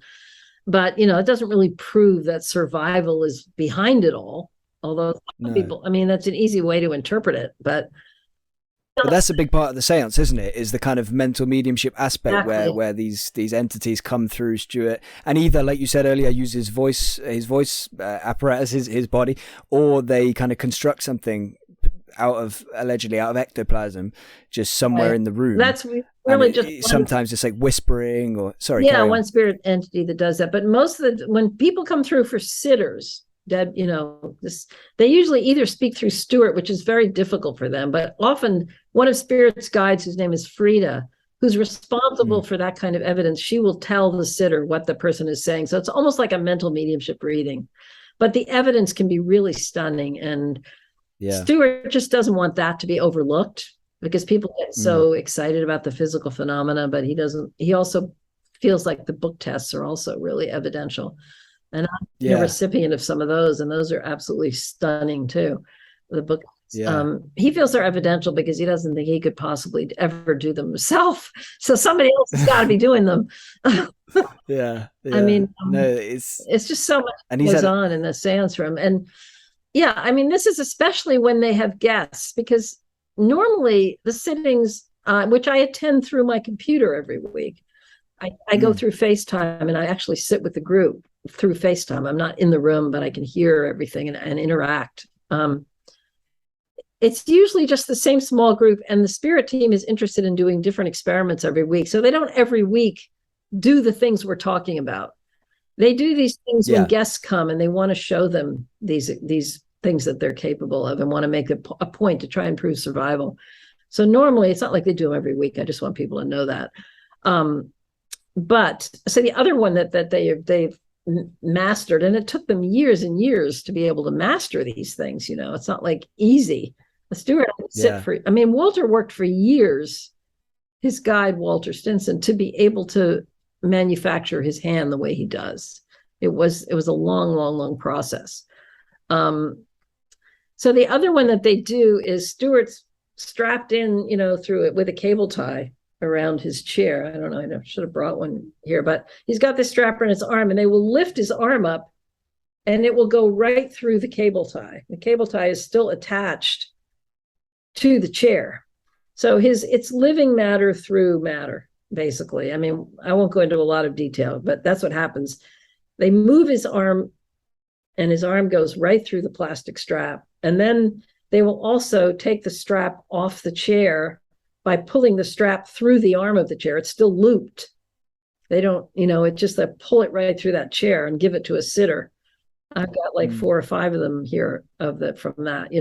It's thrilling. Wow. And you participate because the sitter will have their hand on top of that cable tie, and they'll say to that sitter, "Do you feel that cable tie tightly around Stewart's hand?" And they'll say yes. And they say, "Now just move it over a tiny bit and move it over like to here." And then his hand goes up like that, and the sitter's hand is still there. And that sitter just 1 second ago felt that cable tie tight around Stewart's wrist, and suddenly his arm is up there with no cable tie on it. And the only way that can happen is to go right through the cable tie.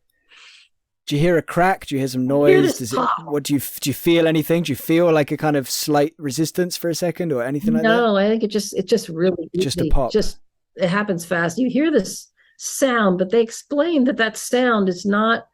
It's got to do with the energy that they're using at that moment. It's not something to do with the physical cable tie, like being busted through. I always thought it was until they explained that there wasn't. It was some kind of bang of energy. They have to wait for just the right moment, they say, for the energy to be just right for them to be able to do it. We can't possibly understand it, but and during that experiment, I believe they put the light. The spirit Walter, whatever, asks the head of the circle to put on a light for a second. They have done for a few that. seconds. So yeah, I mean, they can't do it while it's going through the tie. They can do it immediately afterwards. But I just don't think that, they can energetically, it'll work if there's a light on. You just, I don't know if we're meant to see that, but I was also, I don't know what they're doing to make it happen, but they don't. Yeah, because it could be anything, right? It could be that they're basically taking it away for a second, and then his arm comes up, and then they put it back or something. Like so fast. I think they're just going through it. That's how they've described it. He's just going through the matter,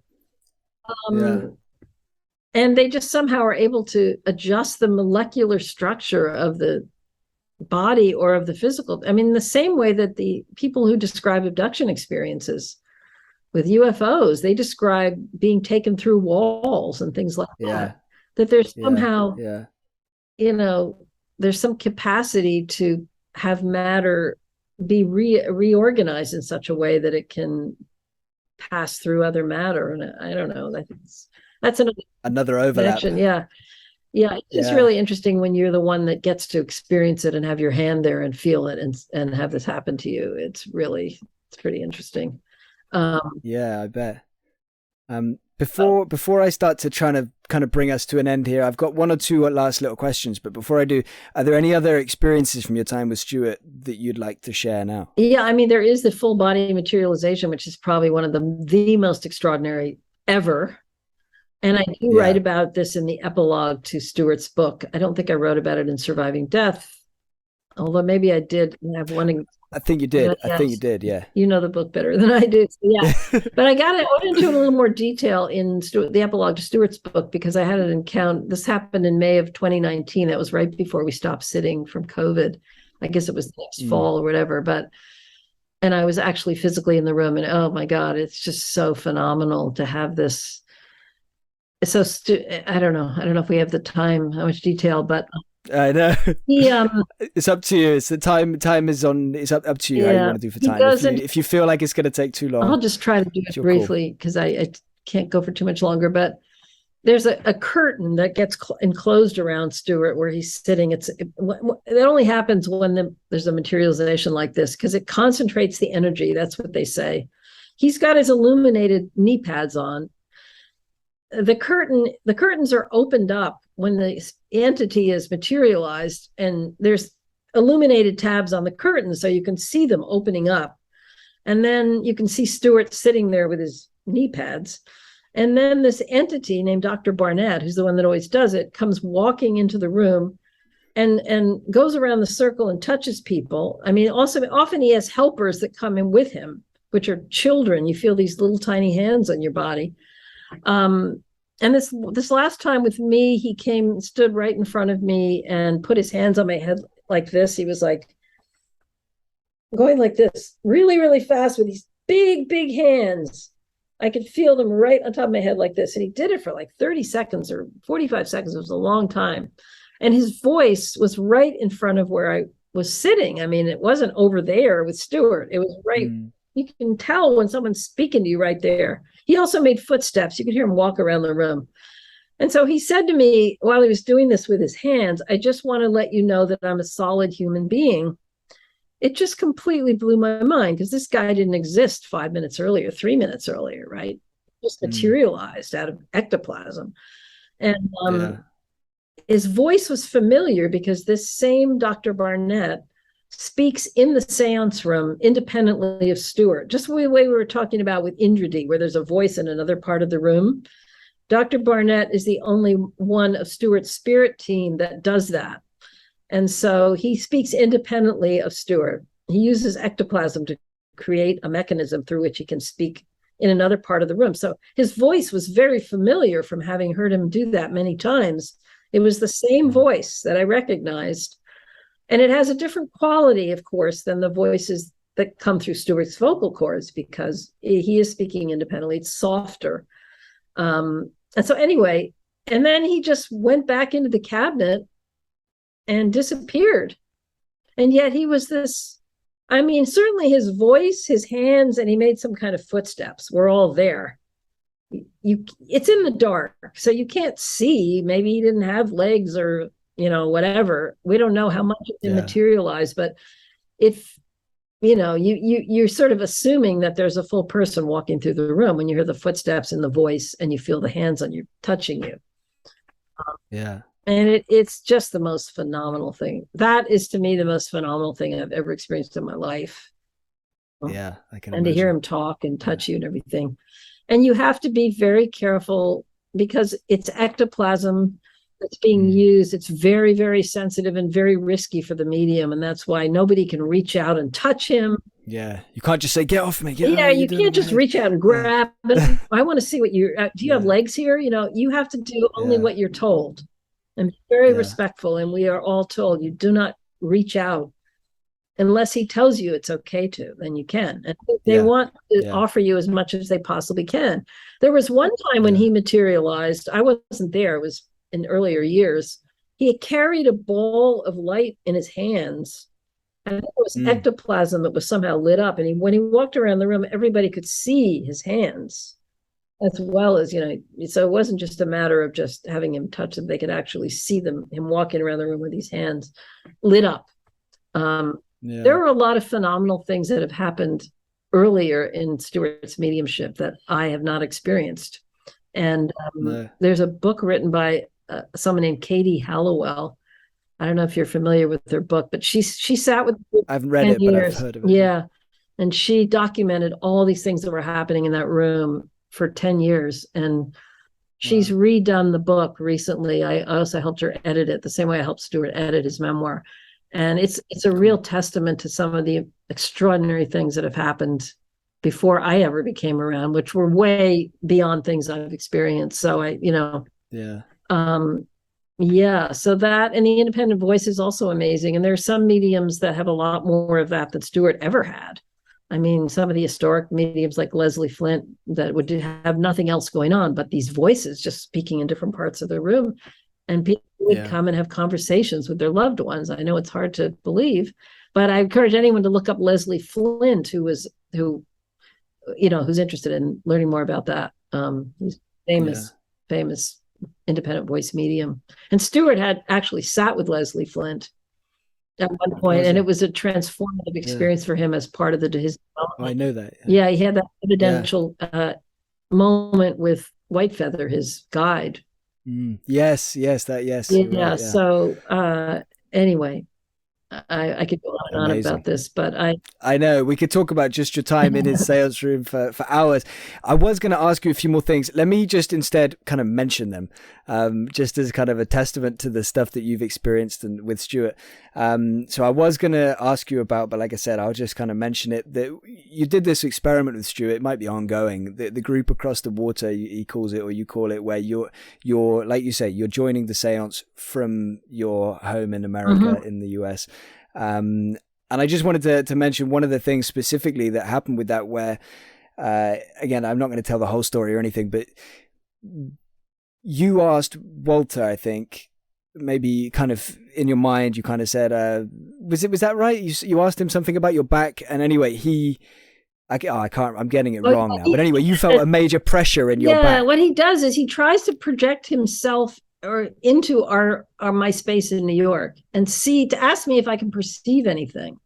And this has been an experiment he's been working on for years. It's very, And there was one time where I did feel something on a certain exact, I was like, it was like right around here. And then rather than me saying, yes, I felt something there, he told me that that's where he had been before I told him that I'd felt it.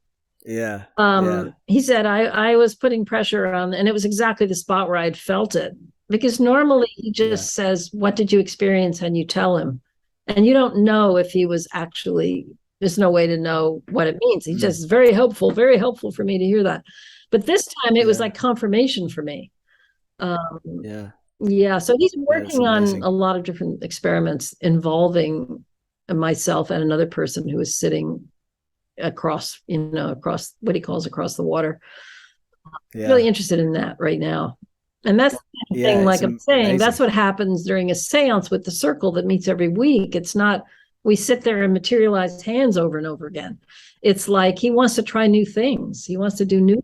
Because they want to prove survival and communication to everybody, right? That's what they want. That's the intention, goal. and that's what they said, and that's what Stewart's intention is. It's just share knowledge that we don't die physically when our bodies die, that we go on living. Yeah. When people come as guests to the sittings, that's the point that is made by the spirit team, and that's the purpose of the whole thing, to give people that message and let them experience that for themselves. And that's why they do it. And that's the only reason that they do it.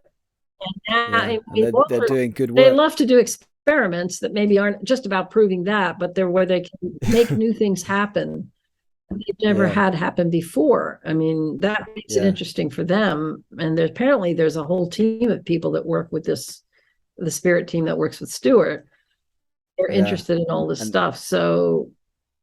And he keeps promising you more, not Stewart now, but the spirit team, right? They keep saying, "Oh, you haven't seen nothing yet," and all that kind of thing. Always keeps us very engaged. It's a high point of my week to have those sittings on Mondays. I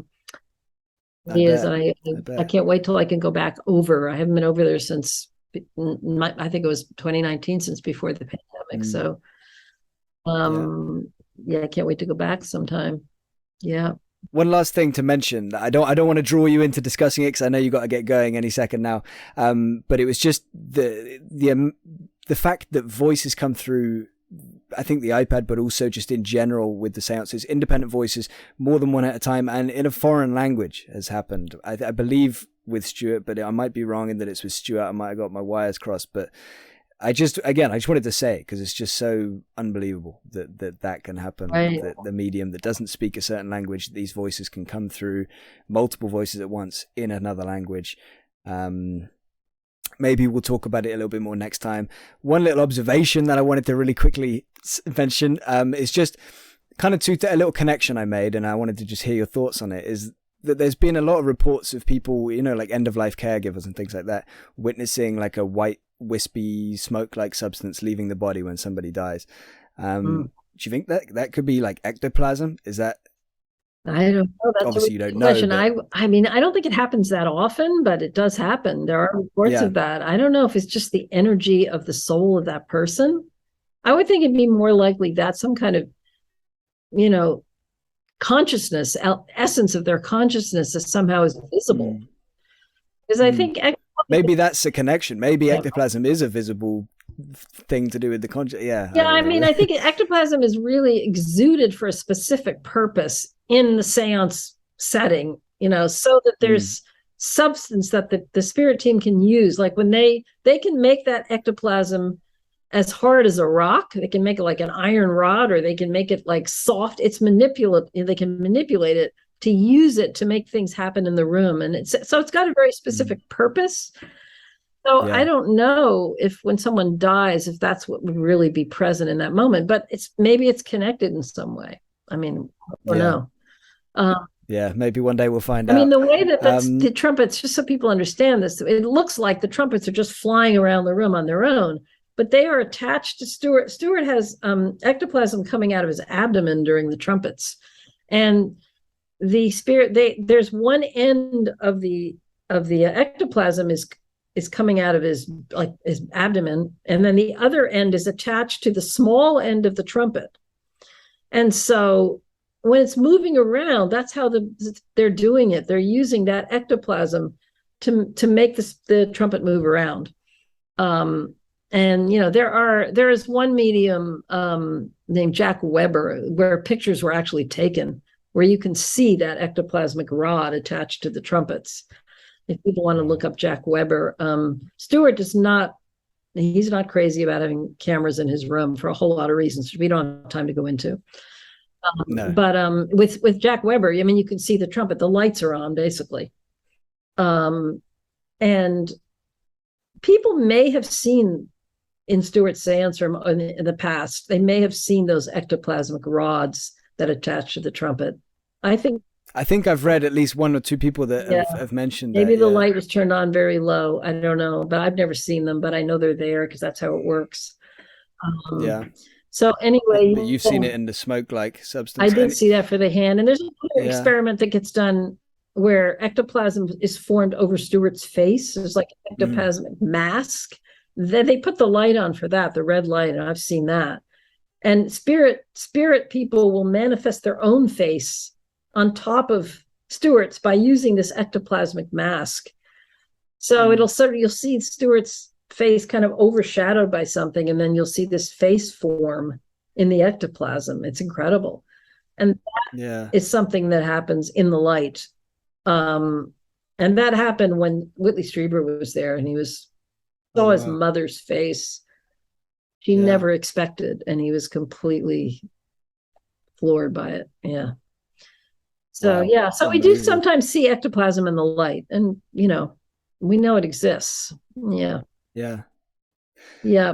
So I guess we have to call it a day, even though Last thing I'll ask you is just a few words, or if you want to talk for a couple of minutes, as long as you want, just to say to people, to gear them up for my conversation with Stewart. So that, again, not that this hasn't already done that, but just to kind of a last few words as an introduction almost to that, if you don't mind. Yeah. I mean, I would say that Stewart Alexander is he's the only medium I have found that I thoroughly trust and believe in, no matter what circumstance he's in. He has the highest integrity. He's very accomplished because he's been doing this for his whole adult life.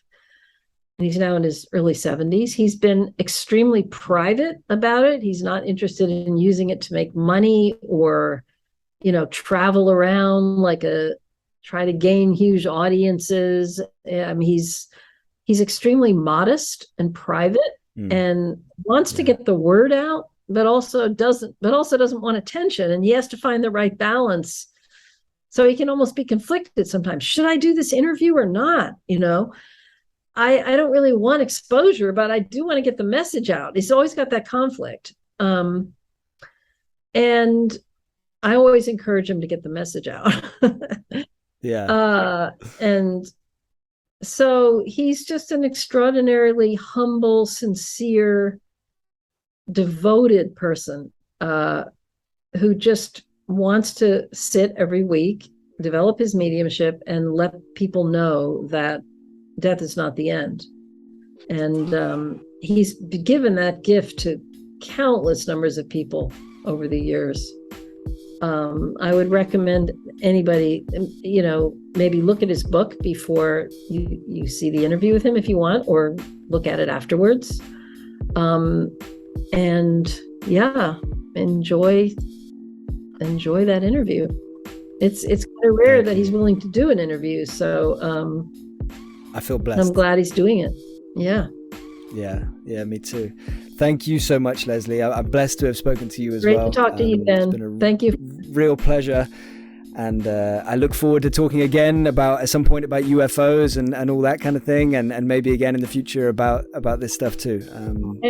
Very good. Nice to speak with you today. Thank you. Thank you for listening to my conversation with Leslie Kean. I hope you enjoyed it and learned some new and mind-blowing things along the way. Stay tuned for my next episode with the incredible Stewart Alexander. I will be talking to Leslie again in the near future, next time about UFOs. Please also subscribe to this podcast to continue unraveling the universe with us. And if you want to help us keep making content, please consider supporting us via Patreon. Thank you.